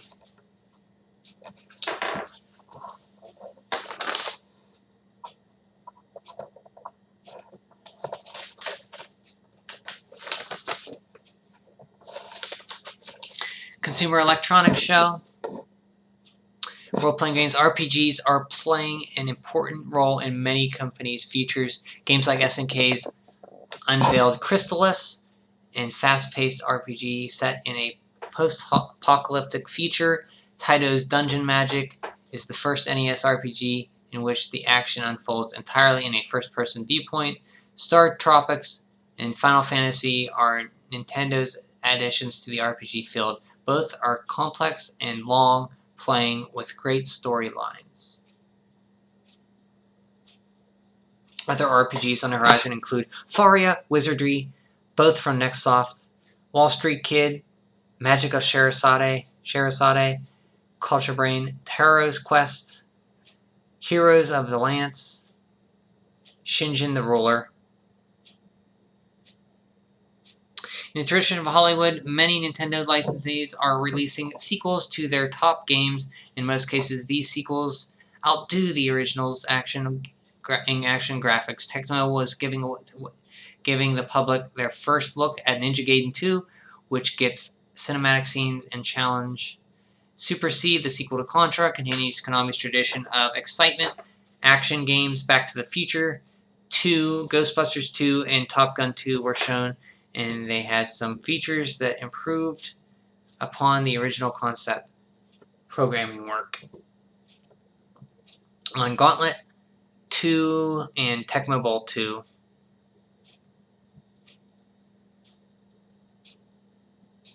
With so many games to see, it was difficult to isolate a few highlights. Nintendo's Super Mario Bros. 3 was constantly being played by those visiting the Nintendo booth. Mattel's Super Glove Ball,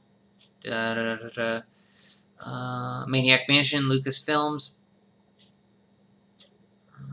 Golgo 13, the Game Boy. Many licensed companies are jumping on the Game Boy bandwagon. The future looks bright indeed, with over 50 games under development. Game Boy's RPGs demonstrate the power packed into this compact unit. Gargoyle's Quest Saga is a Dragon Warrior style RPG. I think that was Final Fantasy Legend. It became Bowser with a cape. Yep. Star Tropics was the one about American independence with aliens we played. Yep, that was it. That was Star Tropics. Sometimes it does that. It just doesn't refresh. I don't know why. It's just probably the internet. It's weird. I did notice that too.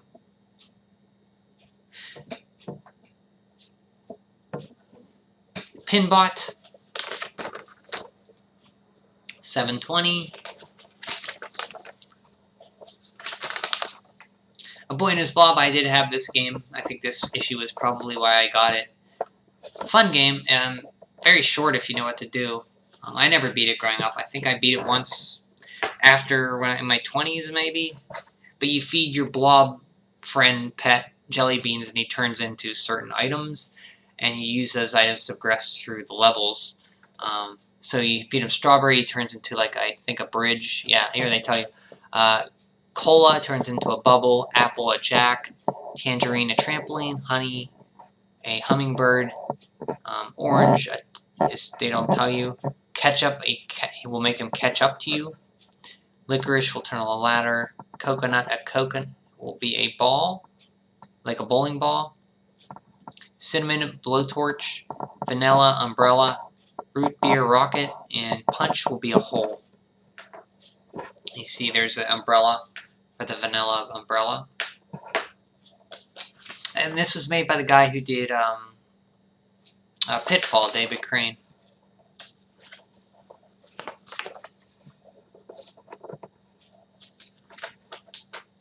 And more Howard and Nestor comics. Wrath of the Black Manta, a ninja game. You're rescuing kids. I remember most about this game is the first boss is this huge hulking guy with a tattoo on his arm, which you see right here if you can make that out.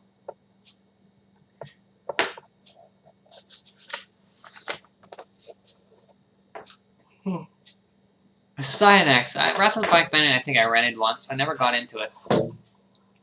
A lot of these games I rented and never played much more than a few levels. They were kind of hard. A Cyanax is one I did beat this year, recently. Fun game. It's related to the Legendary Axe series on Turbo graphics. Fun. The one level in the middle is really hard. You have like a power meter, and the longer you hold it, you wait for it to charge, and you swing like Secret of Mana, and you're at your full attack strength. So you want to wait to attack until that meter fills up. Here's the top 30. Let's see what we can pick apart here. Number 1, Teenage Mutant Ninja Turtles. Number 2, Mega Man 2. Number 3, Super Mario Bros. 2. Zelda, Link to the Adventure of Link. 4, Dragon Warrior. Number 5, what do they say about Dragon Warrior? Alfgard is a difficult test even for the mightiest warrior. This game makes the grade as well. The Legend of Zelda, number 6. Super Mario Bros. 3, number 7. Ninja Gaiden, number 8.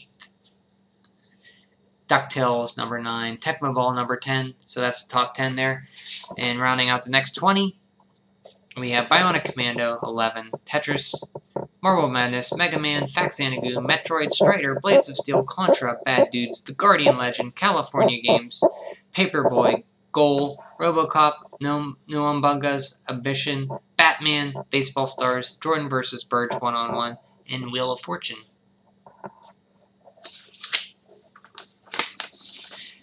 So is there anything wrong with this list?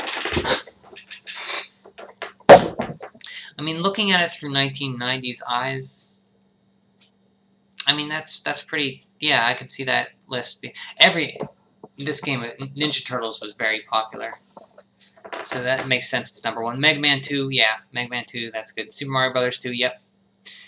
Zelda 2, Dragon Warrior, yeah, this all checks out pretty well. I mean, you can mix any of these up or down a spot, and it'll pretty much make sense. Zelda 2 above Dragon Quest, Ninja Gaiden, and Zelda 1. Oh, see, you found something. Let's see. Zelda 2.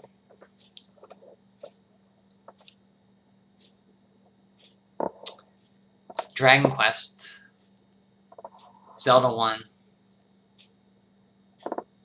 So, Zelda 2 was not universally hated by people when it came out like it is now. This game was very popular. I never really heard bad things about it, I remember growing up. It wasn't until later on that I heard lots of people didn't like it.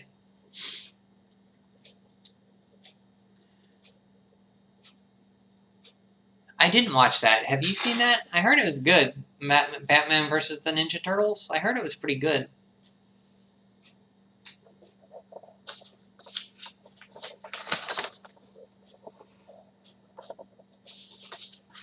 There's Super C, there's, oh, that's Codename Viper in Final Fantasy.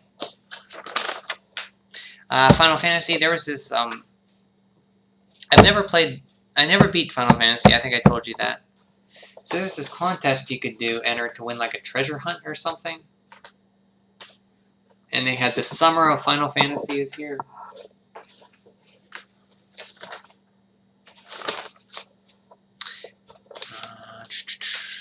They're really pushing this game really hard. You loved it? I should watch it? Yeah, maybe I will.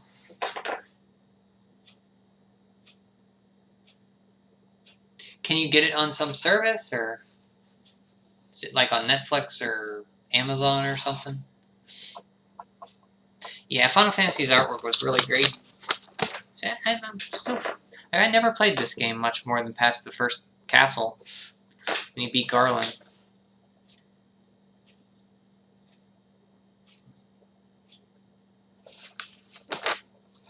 Codename Viper, I like this game.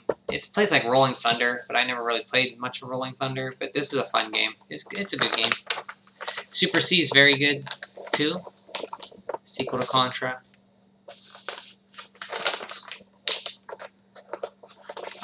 This Choose Your Own Adventure Dragon Warrior thing, this is why this page is all important. I used to play this all the time.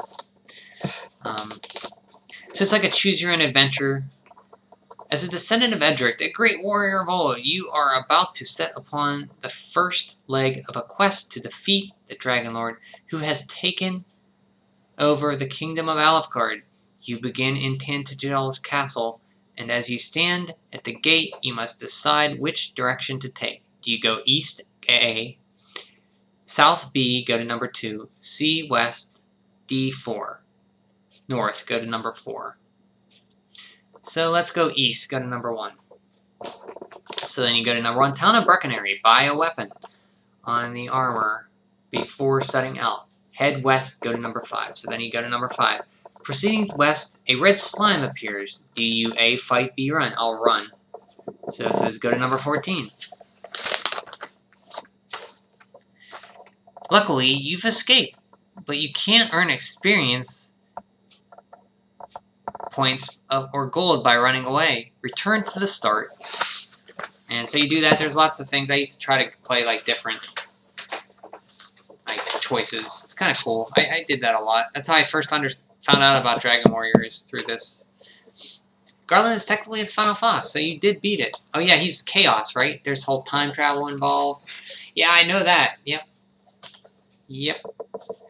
That's a big loophole there, Richard. That's big. Technically, you did, but I never beat Chaos.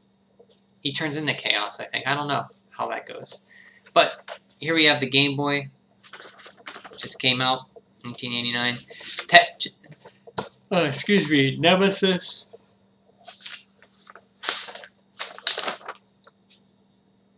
Flip pole. A billion. Bases loaded. Daedalian Opus. In the works you have TNC Surf Designs, Beetlejuice, Skater Die, Lock and Chase, Paperboy. So really, really early Game Boy titles. Now new games now available. Tecmo, let's see what's available here. Tecmo World Wrestling, I did rent this. I like this game.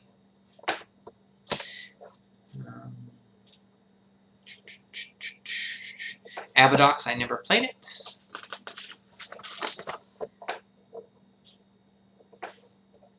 Baseball games, Base Loaded 2, Baseball Simulator 1000, Alonso Jr.'s Turbo Racing. The Battle of Olympus, this game's fantastic.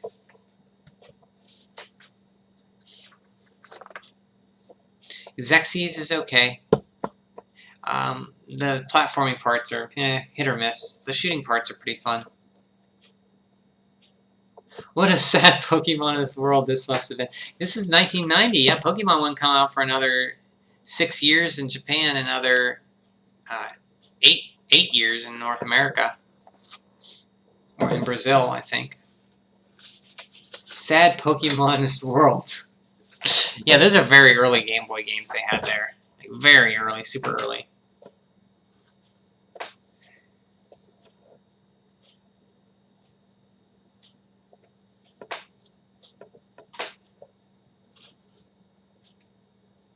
Funny, I'm looking at this magazine now. I had this as a kid. If I could tell myself that in 2020 you would beat Xerxes, or 2021 you would beat Xerxes on the NES finally, like I would say, really? It took you that long? But yeah, like this game, it never caught my eye during this magazine. Rescue the Embassy Mission. Willow, fun game, like an RPG based on the movie. Dragon Warrior, where is Edric's armor? They tell you fight the Axe Knight. Disney's DuckTales, where is the skeleton key to the African mines? Here are the the counselors. We have Tom Davis, became gun counselor in March 1989. Hobbies, softball, four-wheeling, dancing, fishing. Greatest accomplishments, The Guardian Legend, 9,999,990. Favorite game, Numbunga's Ambition. Rich Furman became game counselor March 1989. Hobbies, reading, movies, computers. Greatest accomplishment, The Guardian Legend, 8,750,000. Favorite game, Dragon Warrior. This guy's cool in my book. Denise Borowski's became game counselor, February 1989. Hobbies, Aerosmith, beach bumming, hang gliding. Greatest accomplishments, Mega Man, 9,996,300. Favorite game, The Guardian Legend.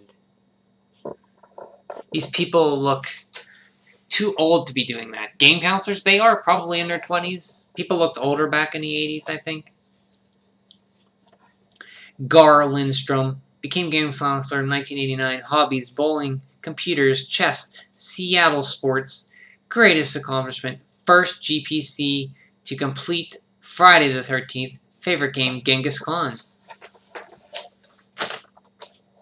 River City. This is a game I was thinking about playing for my next NES game, seriously, to beat.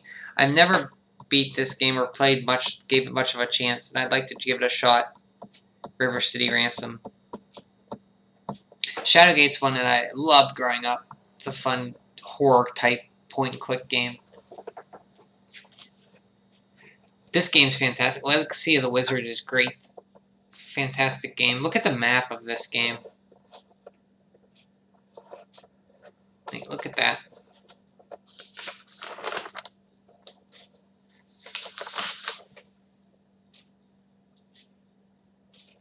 That's how you got to get the Mother's Crown. This is the path you got to take all those lines. You got to get 4 crowns. Oh, come on, Richard. Because it wasn't really that hard. No. I was not. I wasn't that mean, was I? I didn't say anything too bad. They're fine. I'm sure they're doing fine.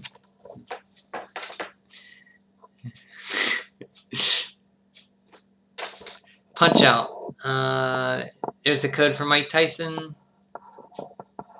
007-373-5963. Mega Man 2, Slow Down Quick Man. Bad Dudes.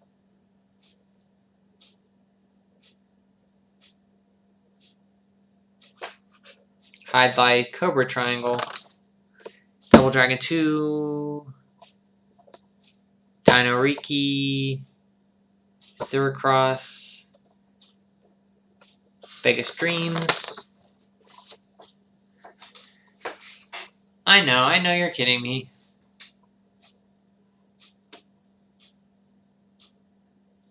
Eight Eyes. I tried to play this game once, maybe this spring, and I couldn't get into it. That's because I didn't find out how to play it. I need to learn this game. I'd like to, because it seems interesting. You have like this falcon that flies with you, and you can have him attack enemies, but I couldn't quite get it how to use it. It's kind of cumbersome. This game's okay. It's like an RPG. You have like a top-down fighting system and a turn-based fighting system with time travel based in the Arabian world. It's very unique. I never played anything quite like it.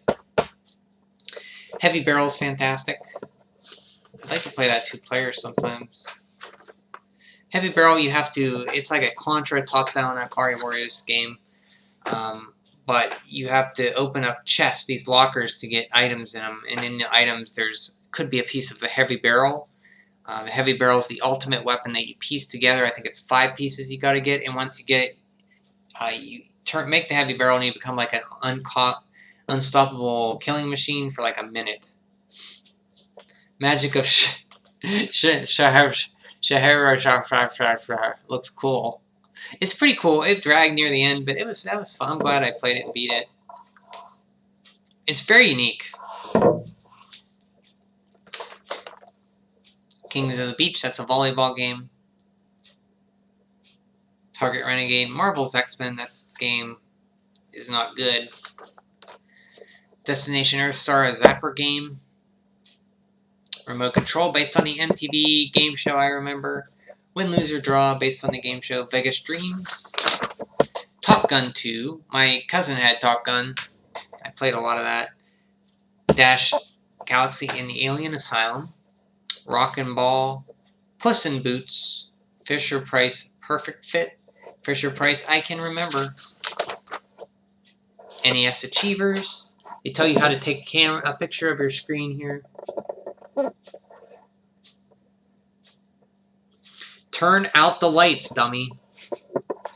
That's what they're saying.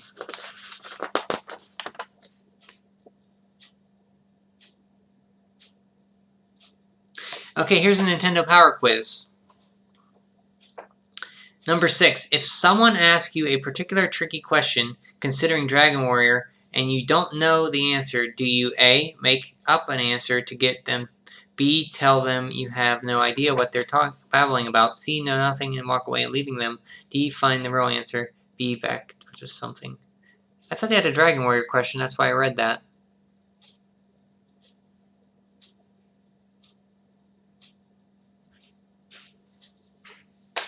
No Dragon Warrior question there. Nintendo World Championship 1990. It actually came near me to David Lawrence Convention Center in Pittsburgh. March 22nd, March 25th, Pittsburgh, Pennsylvania.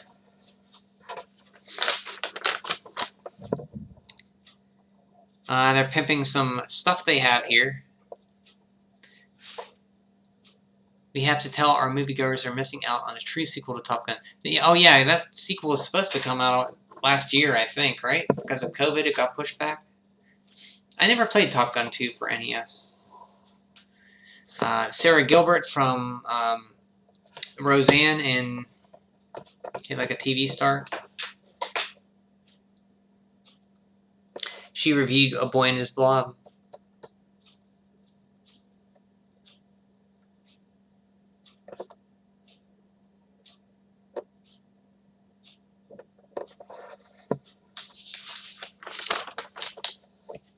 Ninja Gaiden 2, I remember seeing this and being blown. Like, I love Ninja Gaiden, and this was the sequel to it. Crystalis, Rescue Rangers, great game. The only game me and my sister would play. My sister really played. We used to play this together. In fact, when I saw her last time, we played it together co-op. Golgo 13, Solstice, which is a game that intrigues me. I'd like to play sometime.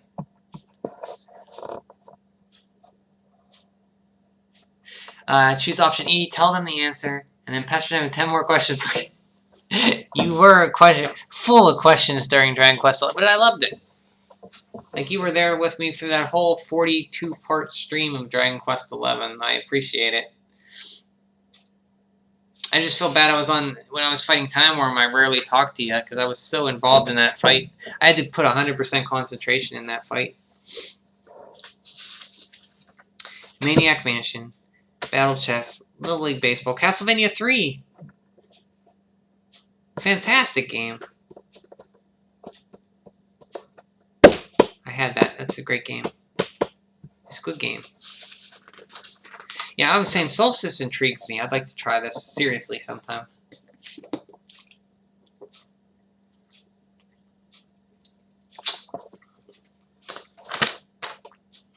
You can buy back issues here. These are all the issues that were made here. Next up, you have Burai Fighter, Super C, Dino Wars, Final Fantasy. They're promoting Final Fantasy more. And the Nintendo Power Awards. Oh, we got to see that. Nintendo Power Awards next month. We'll see what the next issue holds for that. Nintendo Power Awards 1989.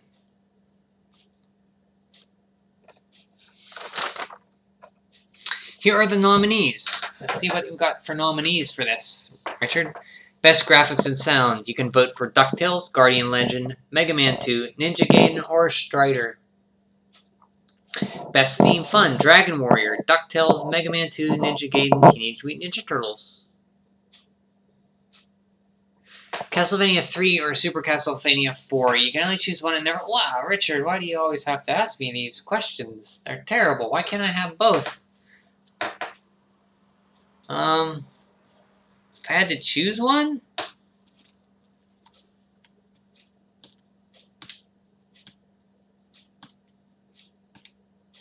Oh my, both I had growing up, both are hugely nostalgic for me. Castlevania 4, I snooped in the basement for Christmas, and I found it underneath this, in the fruit cellar. My mom hid it under this old rug. That's how I found out I got it. So that's really nostalgic for me. I got that the first year, Christmas, when the Super Nintendo was out. I think it was out around then.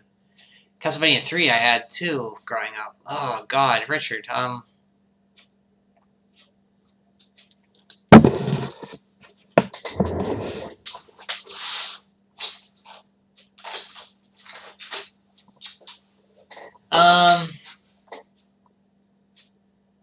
This is hard, as hard as that Dragon Warrior question.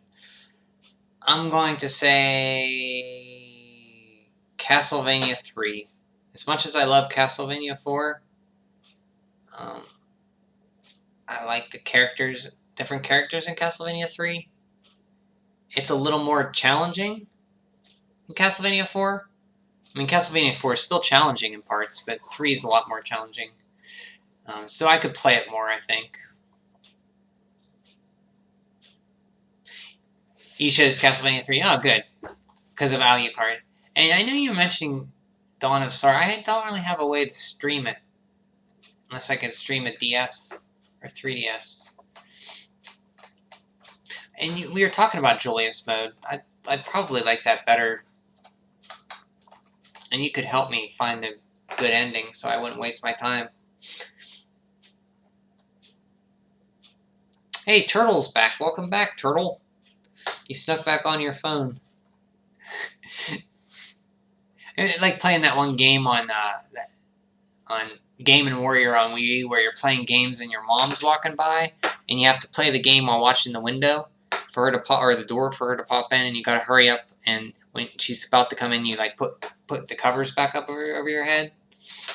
I think it's called Gamer, that's the name of the game. Welcome back, Turtle. We're on this is Nintendo Power Volume 11, March, April 1990. You see Super Mario Brothers 3 is on the front here. This is my copy I had when I was in 4th grade, so that's why it's all beat up and all like passed around like a... I don't know how to say this. What's a good... Passed around like a... I don't know. I was going to say something not nice, but I'll refrain myself. Dragon Warrior, DuckTales, Mega Man 2, Ninja Gaiden, and Teenage Mutant Ninja Turtles for best theme fun. So, let's play a game here. What do you think? Best graphics, what do you give it to? DuckTales, Guardian Legend, Mega Man 2, Ninja Gaiden, or Strider? I think for best graphics and sounds, I would give it to Mega Man 2. It's a toss-up for me between Ninja Gaiden and Mega Man 2. But I would say Mega Man 2 beats Ninja Gaiden in the graphics department. And the sound is close, but the graphics edge it out and give it to Ninja Gaiden, or in Mega Man 2. Strider, yeah. Are you familiar with Strider? You give it to Strider? Okay, so Turtle says Strider. I say Mega Man 2. And what do you say, Richard? Best challenge. Oh, they spelled it wrong. They put it with a K. Yeah, you're right. I didn't even notice that. So, guys, my 30-year-old piece of Scotch tape I put on here just peeled off. Mega Man 2 for best graphics and sound. Okay, so we have Strider for Turtle, and me and Richard both say Mega Man 2. What about best theme fun? We have Dragon Warrior, DuckTales, Mega Man 2, Ninja Gaiden, or Teenage Mutant Ninja Turtles. No, graphics and sound is one category, Turtle. You have to pick one game for both graphics and sound. So it has to either be Strider or Mega Man 2 for both.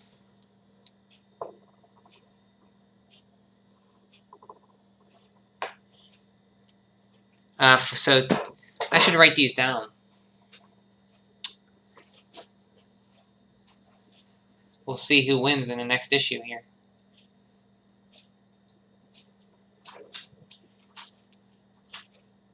I'm too lazy to write them down. Sorry. Well then, Mega Man 2. So we're all unanimous Mega Man 2 for here.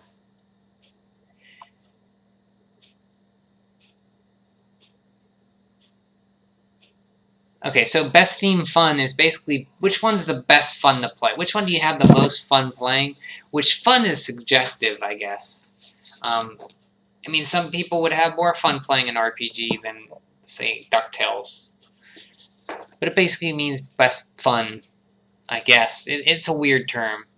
For me, I take it as the one I'd rather play, have the most fun with.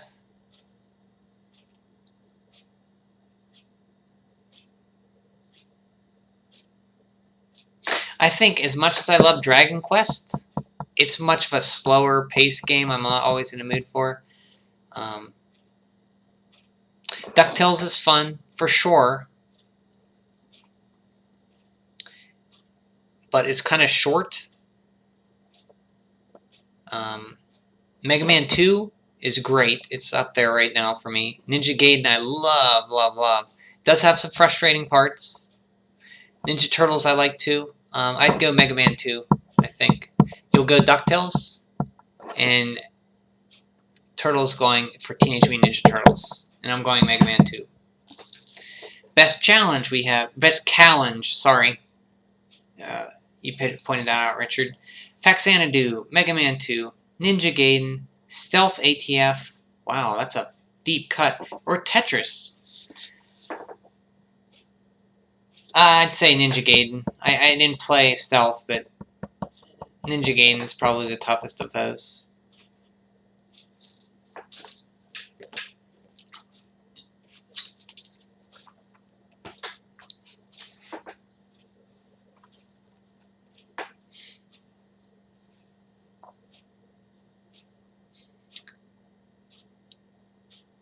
Do you guys have a, what do you think would win best challenge there?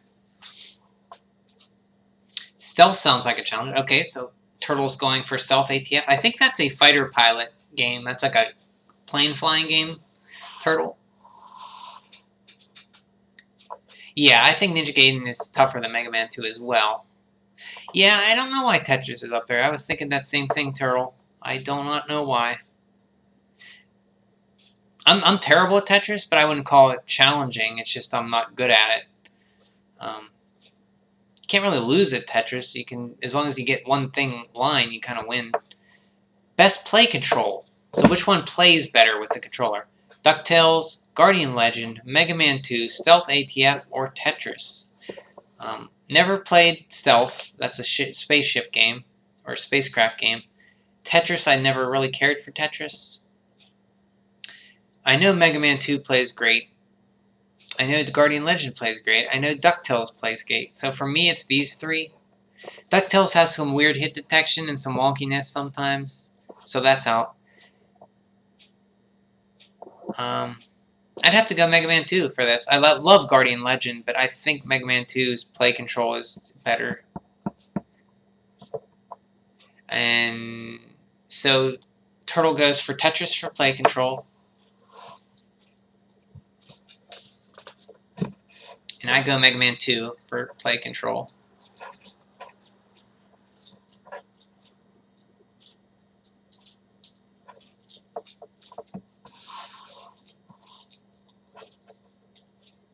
DuckTales. I love how it plays. I think it's unrated and expired. And you go, yeah, DuckTales for best play control. Try to remember what you pick because I'm not writing these down. Best characters. Donatello, TMNT. Godzilla, Leonardo, TMNT. Mega Man, Mega Man 2. Michelangelo, TMNT. Link, Zelda 2. Raphael, TMNT. Ryu Hayabusa. Uncle Fester from Fester's Quest. Uncle Scrooge from DuckTales.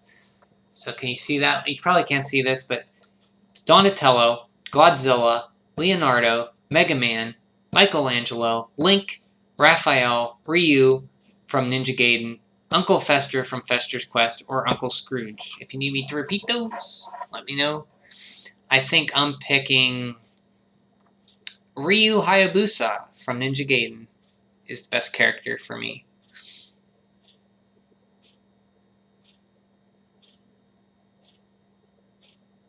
And Turtle is also saying Ryu. I think I know who Richard's going to pick.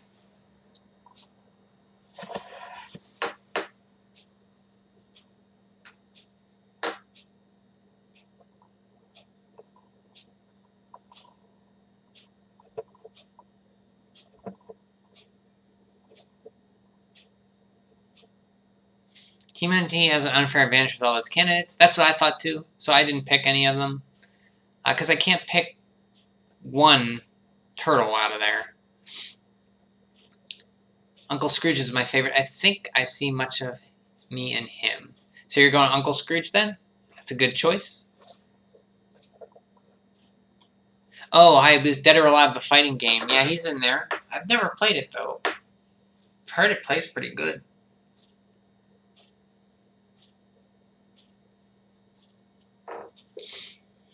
Okay, best ending. DuckTales, Mega Man 2, Ninja Gaiden, The Adventures of Lolo, or Zelda 2, The Venture of Link. Oh, Adventure of Link. I beat Zelda 2, I beat Ninja Gaiden, I beat these three. I never beat Lolo. Lolo's hard for me.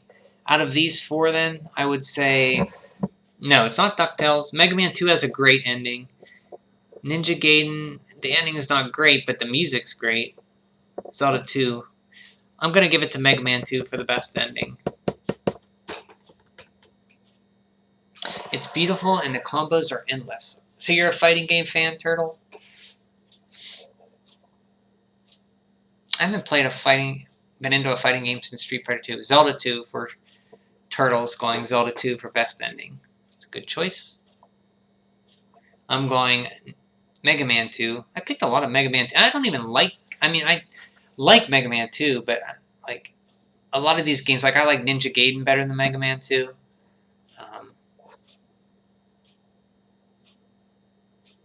Link has a joint venture. Yeah, it's like adventure. It looks like joint venture.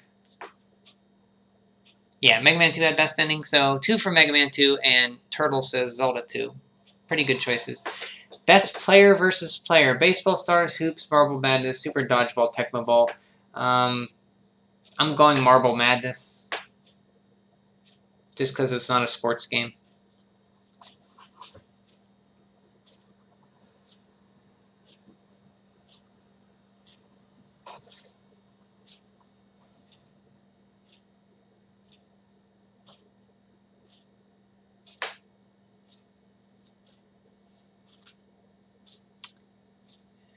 Let's see. Don't know what any of those are. I don't really either. The only one I'm familiar with is Marble Madness. So all of them are sports games except Marble Madness. Okay, so you don't have to pick those ones then. So for best overall, we have Dragon Warrior, Dragon Quest, DuckTales, Faxanadu, Guardian Legend, Mega Man 2, Ninja Gaiden, Stealth ATF, Tetris, Teenage Mutant Ninja Turtles, or Zelda 2: The Adventure of Link. This is the tough one for me. So far, I'm down to these four here.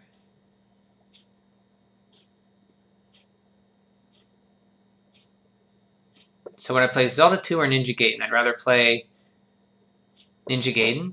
Would I rather play Mega Man 2 or Ninja Gaiden? I'd rather play Ninja Gaiden. Ninja Gaiden or Guardian Legend. At this point, I'd rather play Guardian Legend.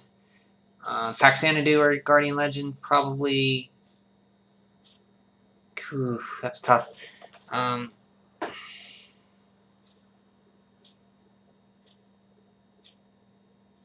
Say Guardian Legend.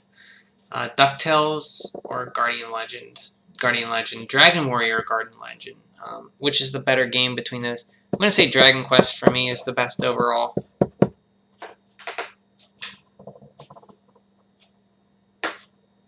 Yeah, I agree with you. I think Dragon Quest is still very important. Best overall. Like, the games are super popular. People are going to pick one of the mainstream ones.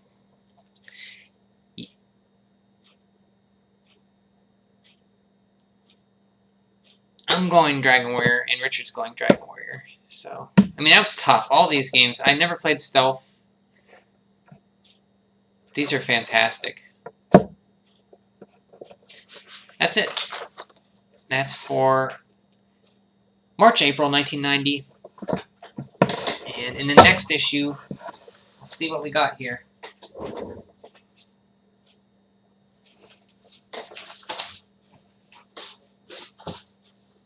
This is another one I had. It's all beat up. This is May, June 1990. You see, you have Super C on the front.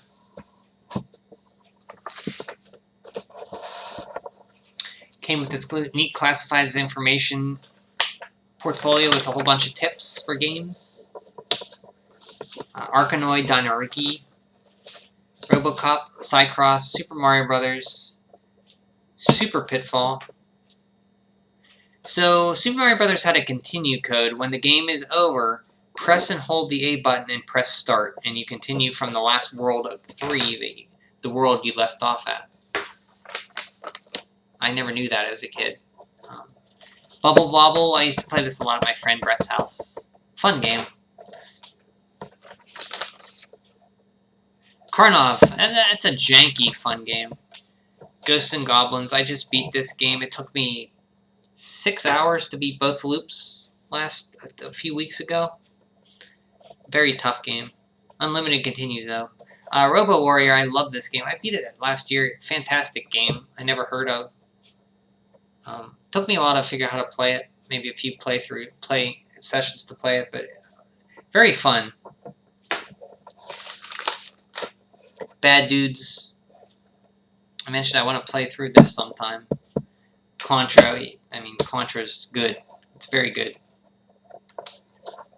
Double Dragon 2, I played that with my friend Brett as well. I had that one. Kid Icarus, I love Kid Icarus. It's the game I didn't play growing up, but I played it maybe when I was 30-something. I beat it recently this year, 2 times, two loops. Fun game. Starts out hard, but it gets easier as you go. So you got to really force yourself through that first level, and once you get past that, it gets easy. Not easy, but it gets a lot more manageable. POW is a fun beat 'em up. Very fun. You hit guys and they just fly. Not too long, but it's fun. I enjoyed it. DuckTales. Richard loves DuckTales. DuckTales is the classic game. Just fun to play. Oh, Turtle likes Kid Icarus too. I'm glad to hear that. I never meet people who like Kid Icarus.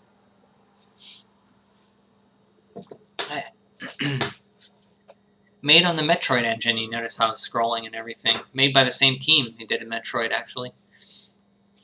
Kid Cool. I never played that. Ninja Gaiden. Classic game. Super Mario Brothers. That's classic. Jump off the corner. The turtle off the steps. I could never do this to get 1-ups. I never was able to do this. Bionic Commando. Great game. Legacy of the Wizard. That's one I didn't beat until a few years ago, and a very good game. Very hard to figure out where to go and how to play it. So you use a map if you play it, because the world is huge. Faxanadu, that's a very fun game too. Music's great. The atmosphere in that game's cool with the colors, and it's really fun. You're climbing up this giant tree, so everything's like brown and very foggy.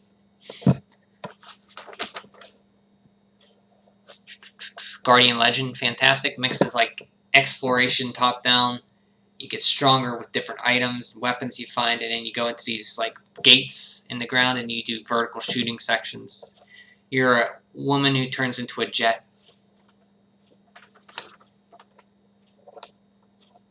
Everyone knows K is a cool letter, and everything is cooler with K. Yeah, it was this was the 90s, so yeah. Dig Dug. You love Dig Dug. I don't think I've ever played Dig Dug. Where is it at? Here, Dig Dug. This is Dig Dug 2. I never played Dig Dug 2 or Dig Dug much. I'm going to play Dig Dug, but I know I never played Dig Dug 2.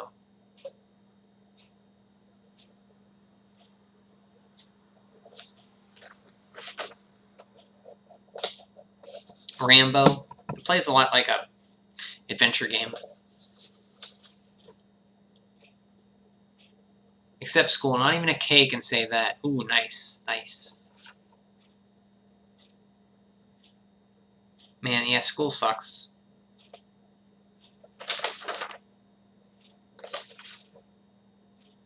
I look at my niece and nephew who are going into... Well, my nephew's in middle school. My niece is going into middle school. I was like, oh, man. I can't imagine what they go through now. Like, in school, like when it was a nightmare for me. I hope they get along better in school than I did. Godzilla, I rented this. It's a long game. I never made it past the 3rd planet, I think. So you got to go through all planets, and there's 9 of them. each board. It's very long. Punch Out, classic. Bionic Commando, Blaster Master, fun game. Guardian Legend tips, more tips.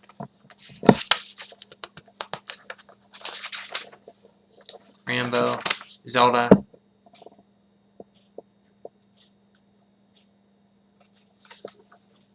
Here's a way to avoid ambushes in the overworld. When you get to a new section, defeat all but one of the enemies in the screen. Every time that you return to this screen, only one enemy will remain.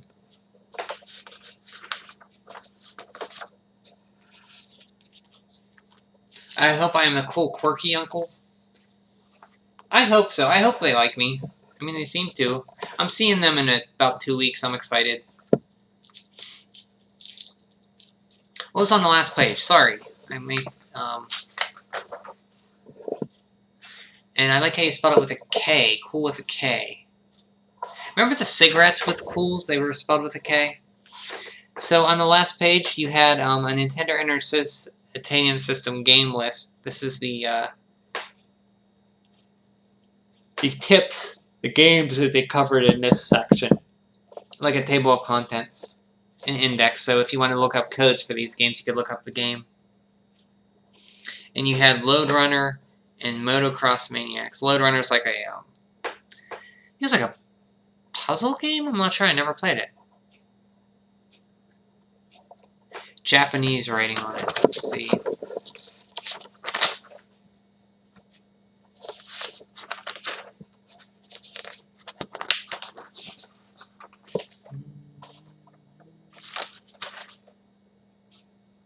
Was this it? Roger Rabbit? Could be Roger Rabbit.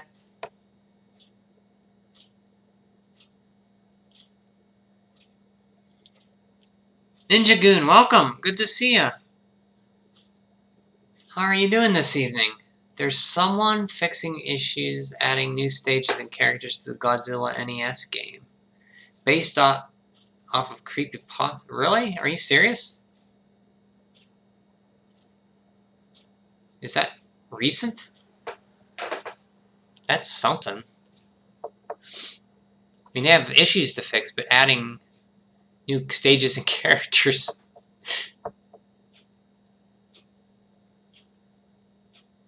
Forward twice. Okay, let's do this. 1, 2. This one here with that's Double Dragon.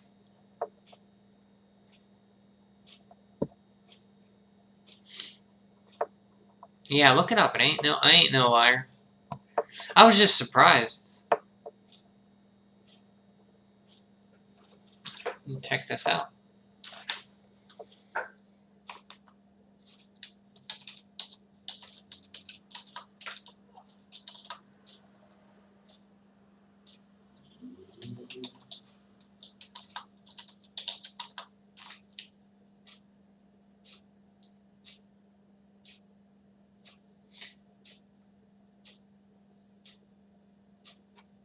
Wow, there's a whole creepypasta on this game.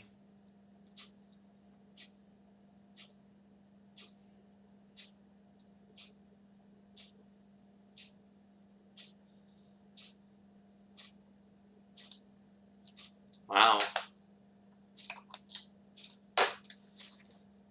Is that it? Was that what the one you were looking at? Turtle? It was, okay. So, Ninja Goon, we were looking through Nintendo Power magazines. We made it up to May, June 1990. I think this is volume 12 with Super C on the front. And it came with this nice little classified information guide that we just looked through. You have this guy here holding his Nintendo Power issues. Final Fantasy, they're still really pushing Final Fantasy, Super C. And there's how to take out the guide that we just looked at. telling you how to take the staples out.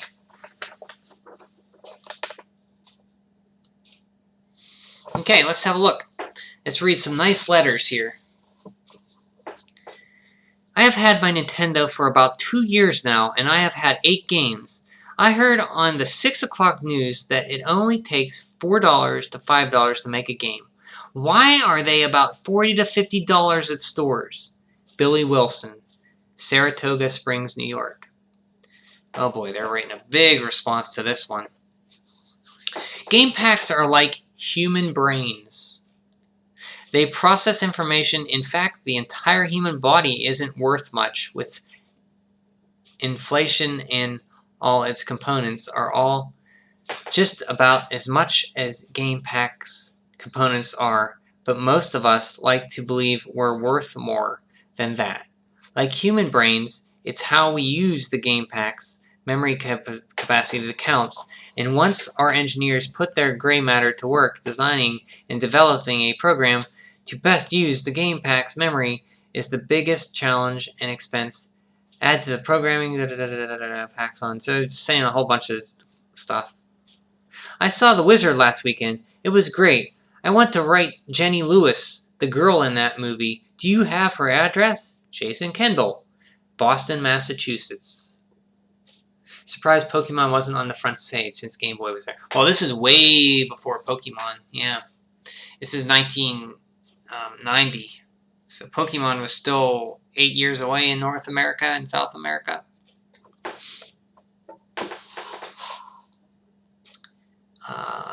Judging from the number of letters we received, Jenny's going to get lots of mail. She's working on a new television program, Shannon's Deal, for NBC. You can write her. Da-da-da-da. Is there any real interesting letters here?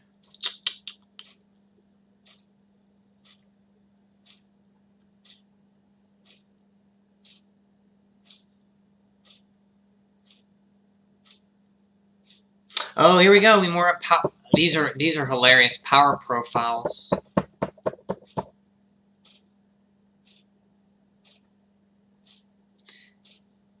Oh no. I did. I accidentally insulted a lot of the kids here on these. I didn't mean it. Well, we found the one nihilistic kid in the bunch. People are worth less than game packs. Yeah, that was some question or answer they gave him. Okay, so Turtle, here's some more, and Ninja, if you're still here, here's some. So Nintendo Power had kids write in and ask why they're power players, and they have to basically brag what games they beat and why they're power players and why they should be considered for this part in the magazine.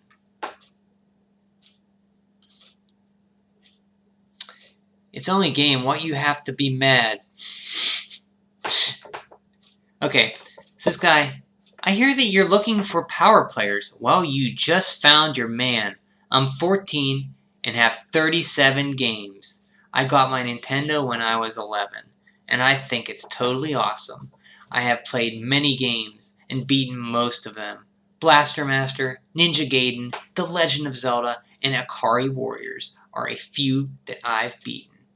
My favorite game is Blaster Master because I like the idea of having the little characters get out of the car to obtain weaponry and to destroy the mutants at the end. I have other interests. I enjoy playing basketball and football. I make the B honor roll easily in school, and I like to read C.S. Lewis books. My favorites are The Seven Chronicles of Narnia. Right now, I'm trying to finish Cobra Triangle and Teenage Mutant Ninja Turtles. In the future, I plan to get Batman, Blades of Steel, and RoboCop. Keep those awesome games coming because I'm ready. That's from Asif Miraza, Surin, New Jersey. Now here's another kid who thinks he's a power player. I'm mocking Undertone reading that. Well, I'm just reading as I think they're writing in their head.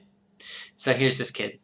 I think I'm a power player because I've beaten just about every game that I've played.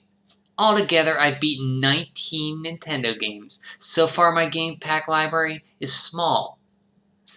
so half of the games I defeated were borrowed from friends. Since then, I'm often busy with schoolwork. I cannot best games quickly. Cannot beat games quickly. Nevertheless, if I'm persistent enough, I can beat even the most time-consuming games, such as The Legend of Zelda: The Adventure of Link and Metal Gear. The game that puzzles me the most of all the games I've defeated was Rambo. I finally solved it without any help and destroyed the flying fortress using only 5 life bottles. I enjoy a variety of sports, collect baseball cards, and play in the woods. Bridge, middle school, band. I'm the oldest and only boy in my family, and I have 3 younger sisters. I think that Nintendo games are getting better every year, and that Nintendo Power is the best video game magazine around. Will Swerthnack Swerthniak,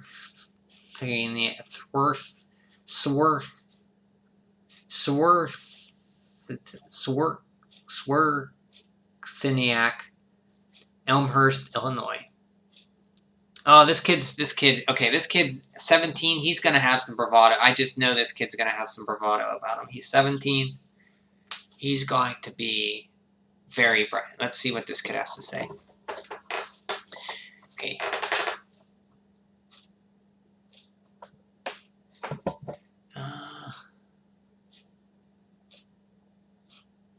These kids probably in their 30s and 40s now. Yep, they're probably the same age as me. Well, this kid's even older. 1990. This is 1990. Yeah. So 1990, 2000, 2010, 10 and 20. That was 13 years ago. No, 31 years ago. This kid would be 48 years old right now. Okay. Favorite games. I like role-playing games because they challenge me. I can finish most games in less than 3 days, but RPGs sometimes take me up to a month.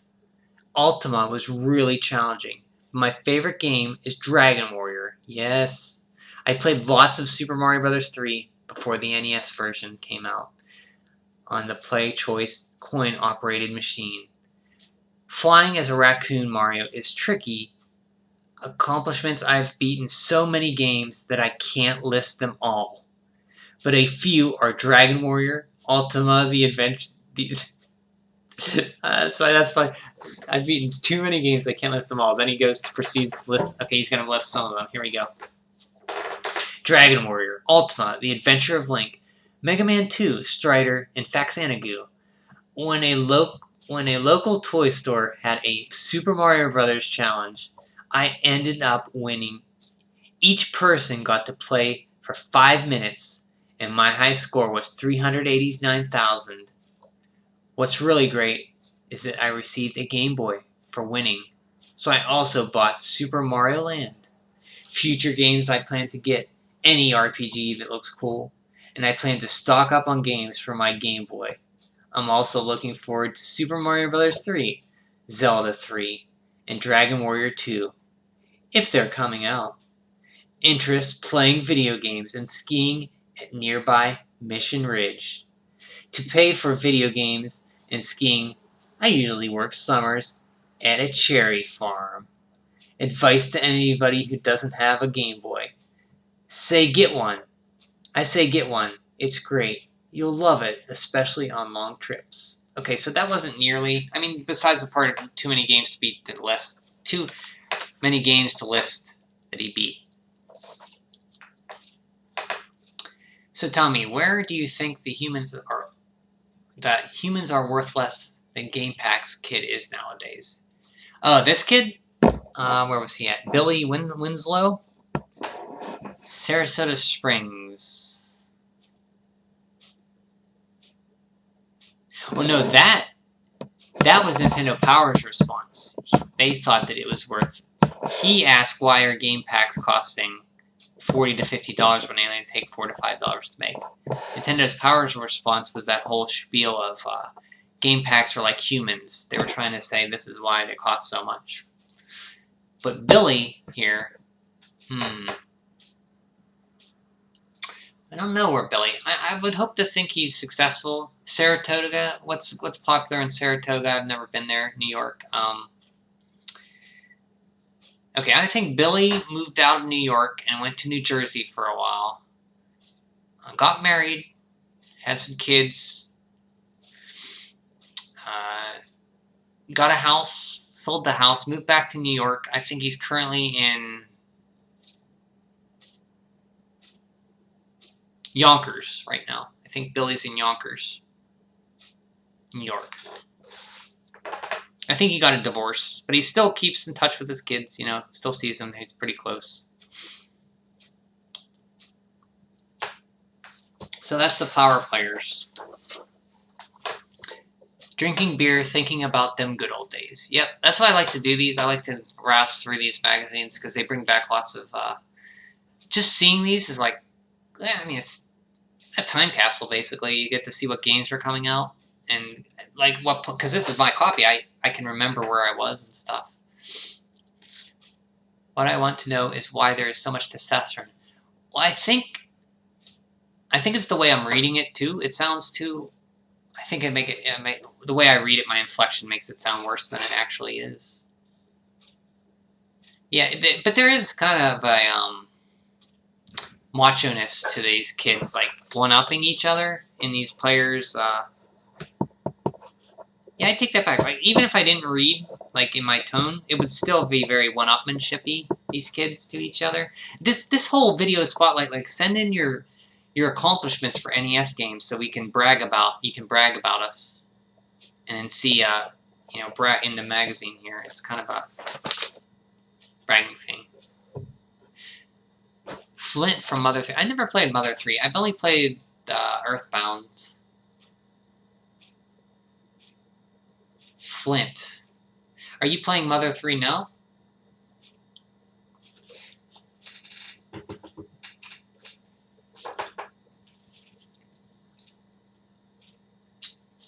Out of water. I want to turn on the air conditioner. It might be too loud, but... So, Final Fantasy, this was coming out. They were really pushing it. There was a Final Fantasy treasure hunt quest, I think. And they're really telling about Final Fantasy, the Fall of Garland. I finished it. So you finished it just now? Oh, cool. Congratulations. How did you like it? I've heard great things about Mother 3. I've never played it. Only played the second one.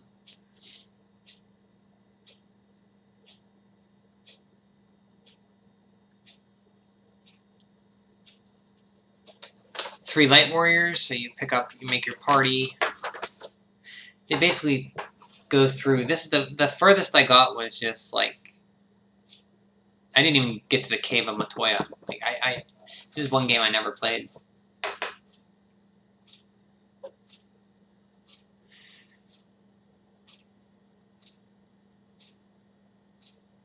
Oh, that's... Okay, you say you found Flint from Mother 3. That's your...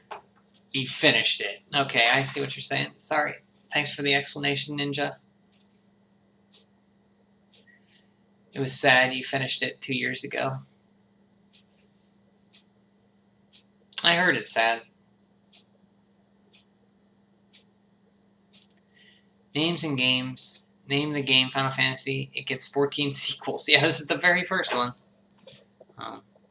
I never played it not too far at all. But they were really pushing it here. They had like a contest. I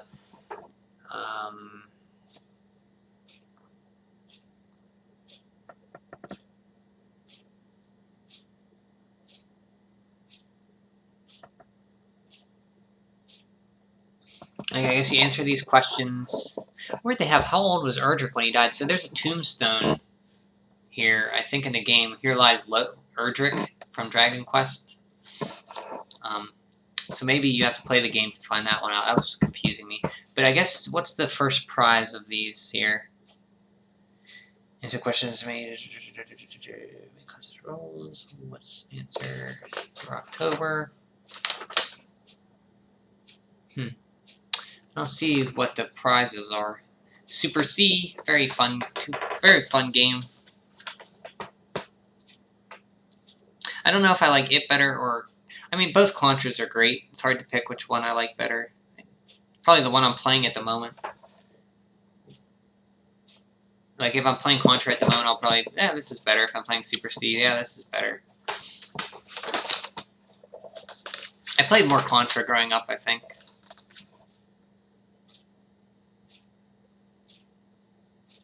Where's Fire Emblem? Yeah, it didn't come out, Turtle, until... over here, I think the Game Boy Advance, so that was around 2002, 2001, something like that. Yeah, it was a ways off. It was over in Japan, but...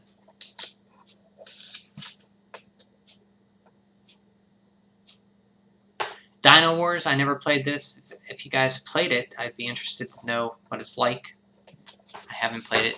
Like I said, if there's a game, if I'm going too fast, let me know. I can stop and read something else. But I kind of want to get through this here because I want to see if we were accurate. Here we are. Here's our... Okay, you guys remember your picks, what you picked for Nintendo Power Awards. We'll see what won here. Best graphics and sounds. Okay, I'm going to cover these up. Let's do this. Okay, best graphics and sounds. I went Mega Man 2. I think Richard went Mega Man 2. And I think Turtle went Strider, if I remember. And the winner is Mega Man 2.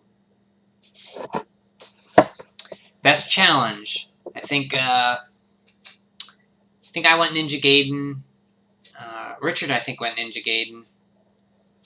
I think all three of us went Ninja Gaiden. Let's see what it is. Ninja Gaiden. Theme fun. What was the theme? I think I went Mega Man 2. Ninja Turtles for theme fun. That's a shock. I mean, I like Ninja Turtles, but more fun than Mega Man 2. I mean, yeah, Turtles was a popular game then. The best play control. I went Mega Man 2. Winner's Mega Man 2. C's pick Stealth. Okay. I'm happy I didn't have to suffer in this sad Pokemonist world. Yeah, Pokemon won't come around for another 8 years. Best characters, I went for Ryu. It was Link, of course. He was going to win. Best ending, I went Mega Man 2. It's Ninja Gaiden. Best multiplayer, I think I went Marble Madness. It was Tecmo Bowl. Overall, best game, I spoiled it, is Teenage Mutant Ninja Turtles for the overall best game. Best challenge, that's right. They fixed their mistake. They do best challenge. Yeah, they did. Best challenge. So, yeah, you didn't vote for best challenge. You voted for best challenge.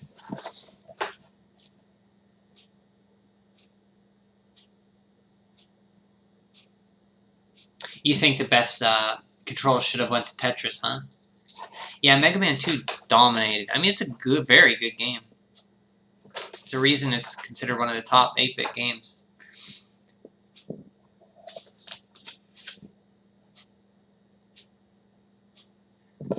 The protagonist with no personality whatsoever. Ooh, shots fired on Link. Oof. Yeesh. Man, Richard, harsh.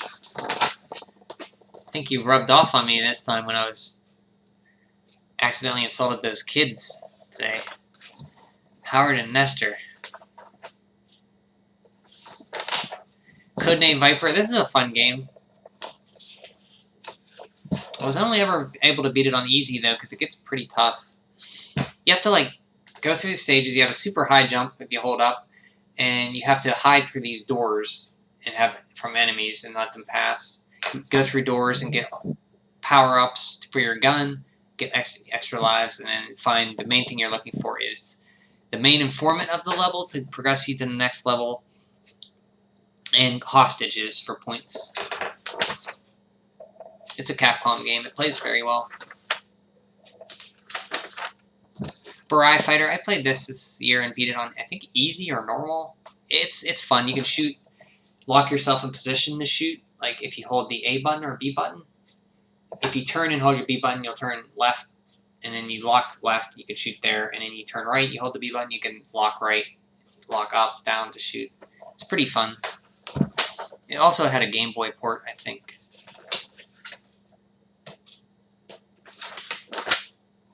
Okay, these are always fun. Top 30. So we have Mario Brothers 3, number 1. Of course, that's got to be number 1. Tetris, number 2. Teenage Mutant Ninja Turtles, number 3. Zelda, number 4. Zelda 2, right underneath it, number 5. Batman really moved up. I think the last time it was like down over here somewhere or something. Shadowgate. Super Mario Brothers 2 still hanging in there in the top 10. Mega Man 2 still in there. Ninja Gaiden still in there. So what do you guys think about the top 10 here?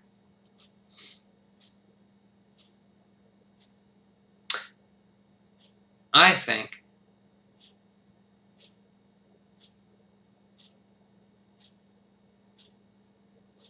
I'm not a big Tetris fan, so I would have took that out of there. As much as I like Ninja Turtles, it's not a top 3 for me. I would have probably put Ninja Gaiden, Batman, Mega Man 2, or these either Zelda game at number 2 or 3. But overall, as for games that were out this time, I think that's pretty solid. Zelda 2 needs to go out of style. Zelda 1, 2. So you want both of these out. So what would you put in? Would you put in Metroid? So if you look at these games here, would you just bump these down here? Would you put in any of these games? So rounding out the top next 20, we have Dragon Warrior, DuckTales, Double Dragon 2, RoboCop, Tecmo Ball, Metroid, Battle of Olympus. Red's new, by the way, so anything in red you see is brand new. Mario Brothers, Faxanadu, Double Dragon, Bionic Commando, Paperboy, Blaster Master, Championship Bowling, Popeye, Legacy of the Wizard, Magic of Scheherazade, Back to the Future's newest, comes in at 28, Rad Racer, and the Guardian Legend. Ninja Gaiden over that. So you move Ninja Gaiden way up, maybe push those down. See, I think Super Mario Brothers 2 is too low. It should be up a little bit more. Maybe move it up here.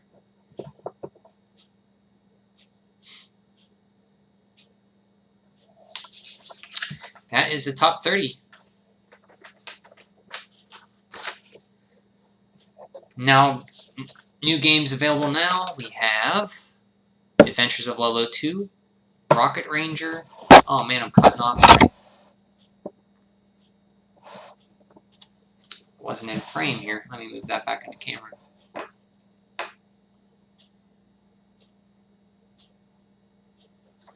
There we go.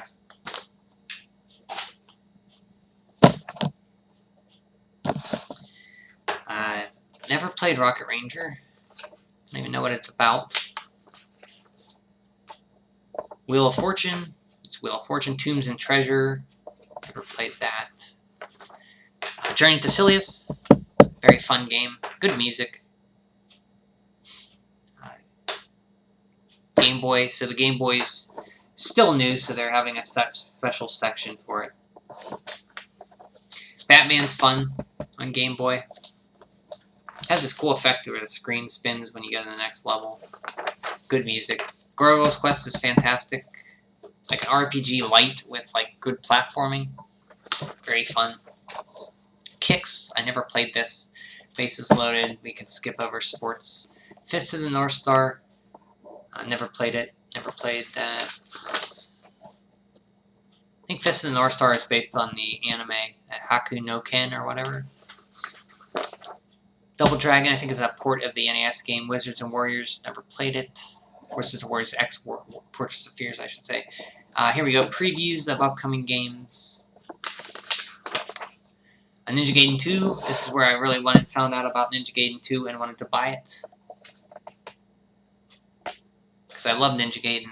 I didn't know there was a sequel until I saw this. Star Tropics. Saw that, Richard. I recently played that. You were pretty much there for my whole playthrough of that. The frustrating last part of it.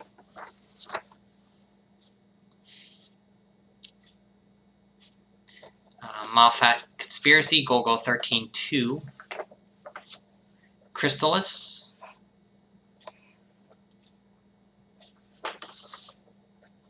Fist of the North Star is an anime. What did I say? I thought I did say that. Did I say cartoon? Are you? I mean, not upset you. I've watched all the most of the Fist Haku no Ken anime, which is Fist of the North Star. It's pretty good. It's a samey, but it's fun to watch them beat up people and them explode. So here's the Counselor's Corner. Lots for Battle of Olympus. This just came out. Oh, I should read this because I was looking how to play 8 Eyes. In what order should I explore the countries? I found... No, wait, I don't want to read that because it'll spoil it. You said it at the same time. Okay, I thought I... Yeah, have you seen the anime? I kind of quite like the anime.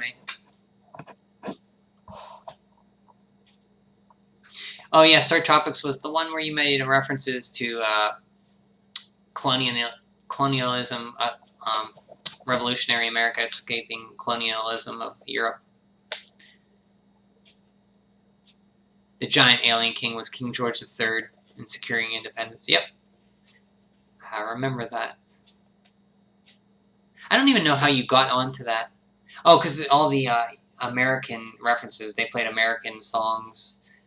The guy was a baseball guy. Mike Jones was a baseball pitcher. He had a baseball bat. 1776 was the code for the sub. It was all American themed.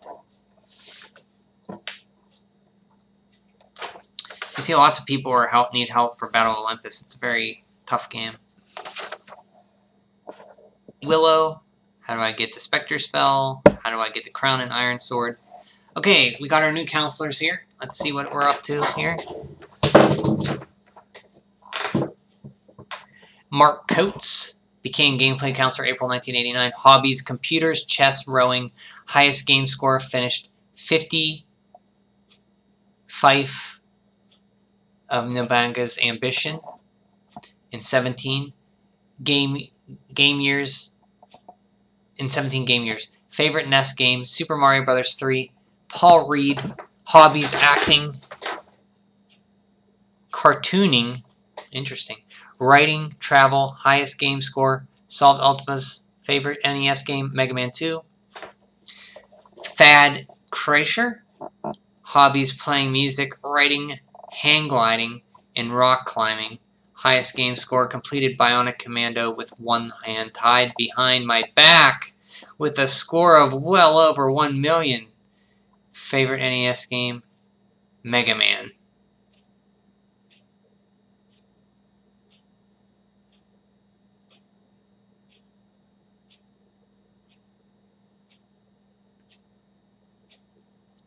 I think that's a joke.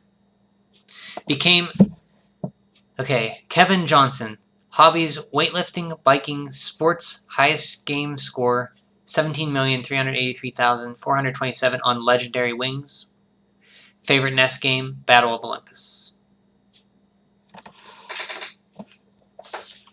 This guy seems like the cockiest guy we've met yet. This Thad Kreischer.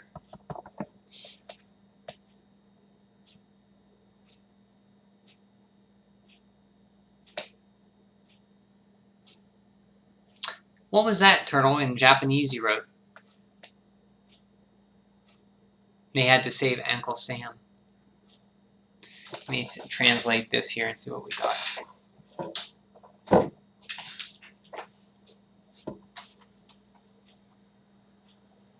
That might be Heiko no Ken or whatever.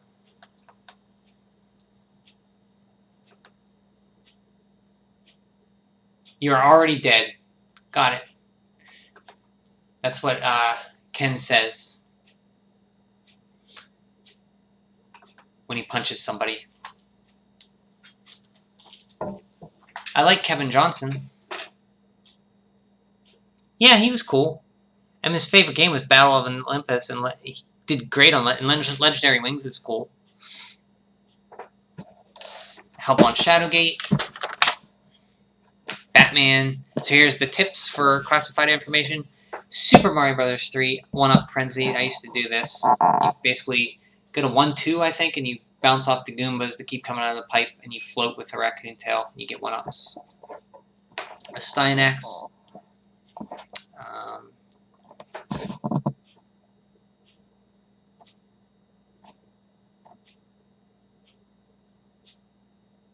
Yeah, I figured that out. You have to teleport through the doors that only the skeletons are in front of, come out of. Knight Rider, Baseball Stars, Mega Man 2. Passwords for Mega Man 2. Castlevania Adventure. 8 Eyes. River City Ransom. This might be the next game I actually play. It's moving up there. Phantom Fighter. These are video shorts. Castle of Dragons. Snoopy. Dusty Diamonds All-Star Softball. World Championship Wrestling. Jack Nicklaus. Golf. I always think of Lee Trevino as fighting. What's that one of Simpsons? I forget. Lee Carvello's fighting golf or something. Conflict. Ghostbusters 2. Double Dare. Great show. Kid Cool. NES Achievers. People who brag about their high scores. NES Journal.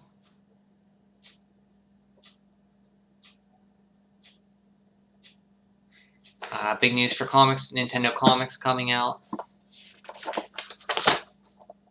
Nintendo merchandise. You had snacks, fruit snacks, cereal, which I ate. Mario Brothers candy bars. I don't remember those. Juice boxes.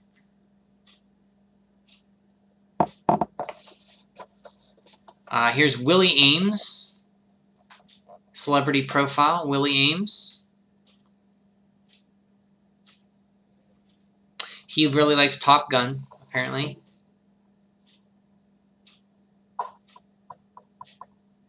He reviewed Captain Skyhawk, so he really he played games.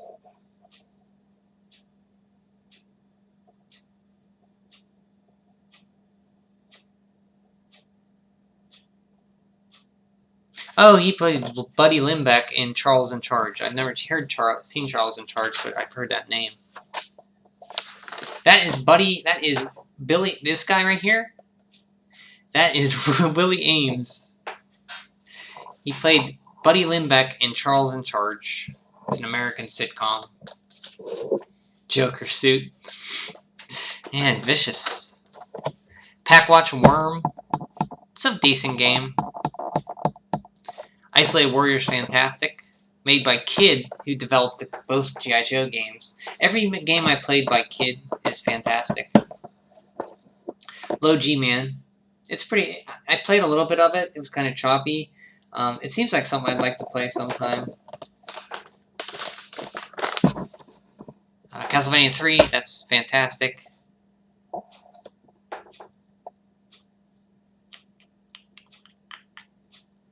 Oh, well, look what we got here. Enix, the developer of Dragon Warrior, are forming an American division to release Dragon Warrior 2. Rumor has it that this one has a much larger world to explore than the original, and it allows you to control a 3-character party, and it has an end boss that can full heal himself every 5 seconds.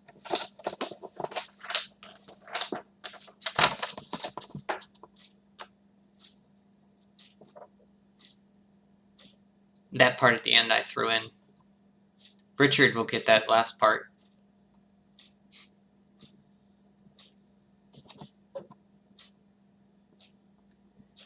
From High Tech Expressions.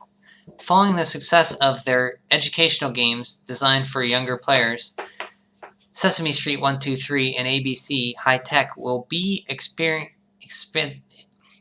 expanding their appeal to reach other age groups in the family, currently in the works are The Hunt for Red October, based on Tom Clancy's best-selling submarine hunt thriller and hit movie, Funhouse, I almost read Full House, which follows the successful kids' TV. You're lagging pretty bad. Let me see if it's on my end.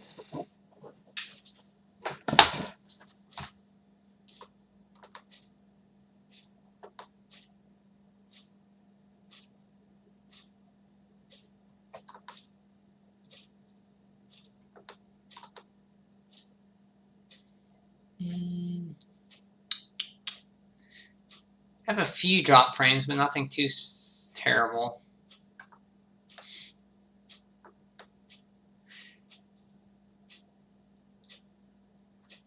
Yeah, that guy, I never heard of that guy either. Swords and Serpents. Yeah, Swords and Serpents, where was that at?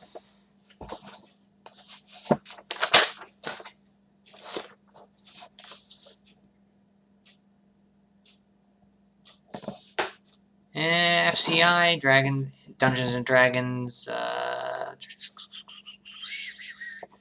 from Mindscape coming out, Pipe Dreams, Play Action Football, Swords and Serpents, here it is. Our friends at Acclaim let us in on what they have in store for the NES. Swords and Serpents, the tentative title of that coming role-playing game, incorporates features of action role-playing games, including the ability to roll up your own characters, plus up to 4 players can play simultaneously with our 4-player with up to 4 controllers, with each controlling a member of the 4-person party. I think that's a first-person dungeon crawler. Super Mario Brothers Strategy Guide on the way. So they're the next issue is actually, so this is their last issue that they go bi-monthly with. After this, they go a strategy guide every other month, I think. They go strategy guide, issue, strategy guide, issue, strategy guide, something like that. And this Mario 3 strategy guide was very, very big. Lots of people had it. Next up, we have the Nintendo Power Strategy Guide, Super Mario Bros. 3. If you're not a subscriber, we've got a big surprise for you. If you're a subscriber, we've got a big surprise for you. In June, you'll get a special giant Nintendo Power Strategy Guide on Super Mario Bros. 3, free as your next issue. For details, see page 95, 96. The Mammoth Tip Book will also be available in stores for just $3.50. In the July-August issue of Nintendo Power, look for these hot features: Final Fantasy, Math Conspiracy, Crystalis, and Star Tropics.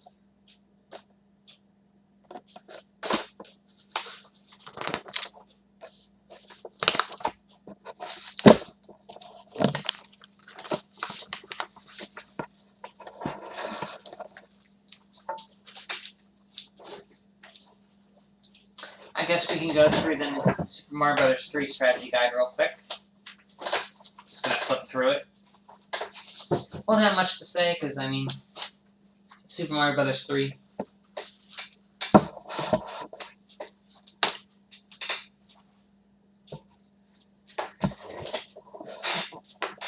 This is the next issue that came out. It was just a strategy guide. See the nice artwork here. Cool blue with the ship and all the Koopa kids.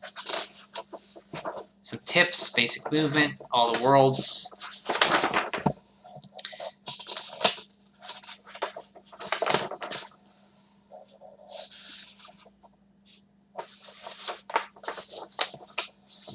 All the enemies.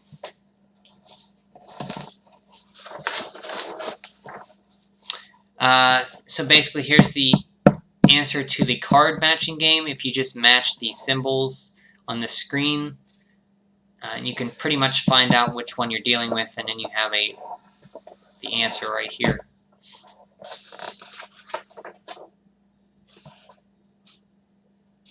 Welcome back, Turtle. World 1-1 or World 1. See, they have a little drawing of each world's theme.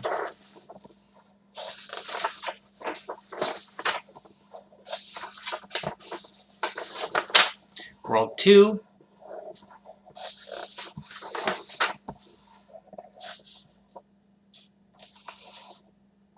Tell you about the warp whistles, which the movie The Wizard that you mentioned as soon as you came in here, Richard, about the Wizard movie. That kid found out about it somehow from his first time ever playing the game. But that's how most people found out about it in here.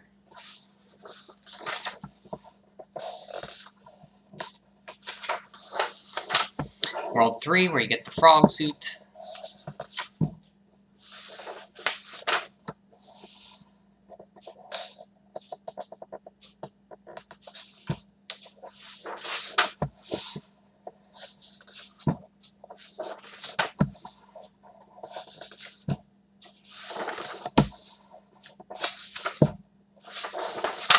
World 4, my favorite world. I think a lot of people's favorite world because it's Giant Land.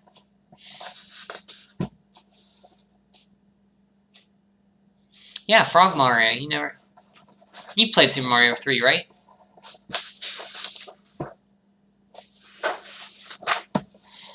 You have like a frog suit you can jump in. It makes swimming easier. You don't have to pump A, you just move the directions on your control pad to move. But he's terrible out of water. He hops, so it's like a delay. World 5, Sky World.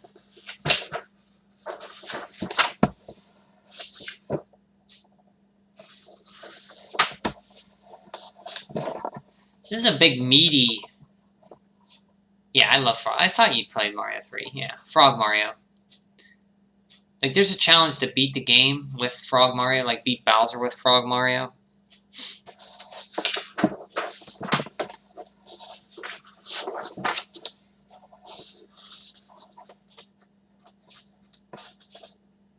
The P is on his overhauls, Turtle. There's an item in this game that you get called a P-Wing.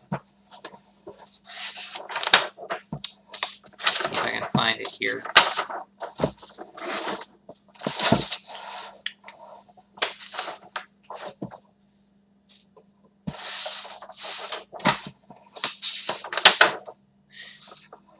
Can't seem to find it.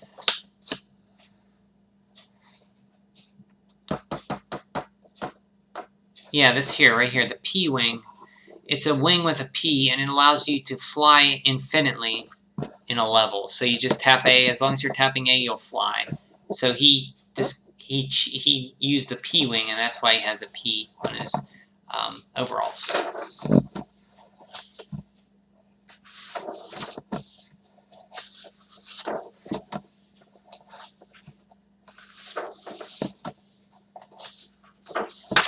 World 6, Winter Wonderland.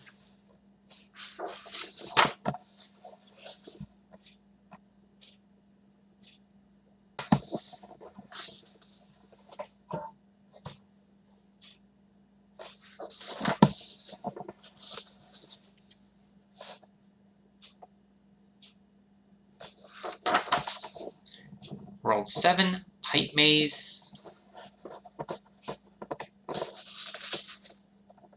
I'd always be like, yes, I got the Hammer Brother suit, then I'd get hit like by the next enemy and lose it. Because you waited for World 7 to get this suit, and I'd end up losing it.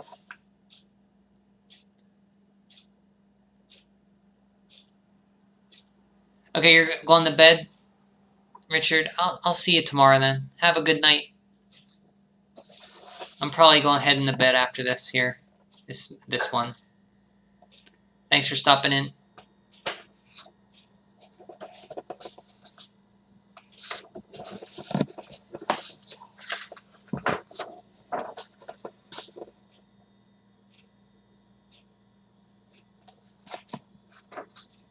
And in Bowser's World, Castle of Koopa, World 8.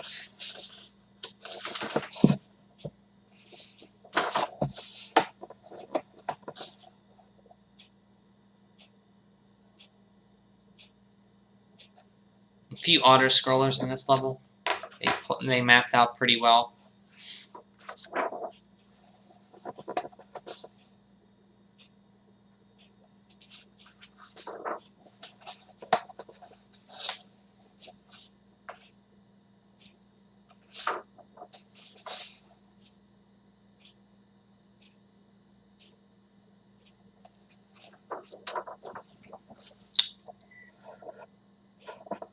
Just some ads about Super Mario Brothers 3.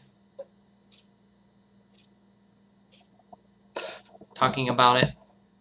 Find the warp whistles. Or find the first warp whistles. And that's it. Well, if you're still here, Turtle, if you're still here, I think that's it for me. We got through a few magazines. So I'm going to call it a night. Thanks for stopping in and keeping me company. I'll see you again. Oh, you're not into this stuff? You love it? That's good. I like to do these every once in a while. I like to just look through. It gives me an opportunity to look through the magazines. It's like having somebody here to look with them with me through them. So I appreciate it. And have a good night.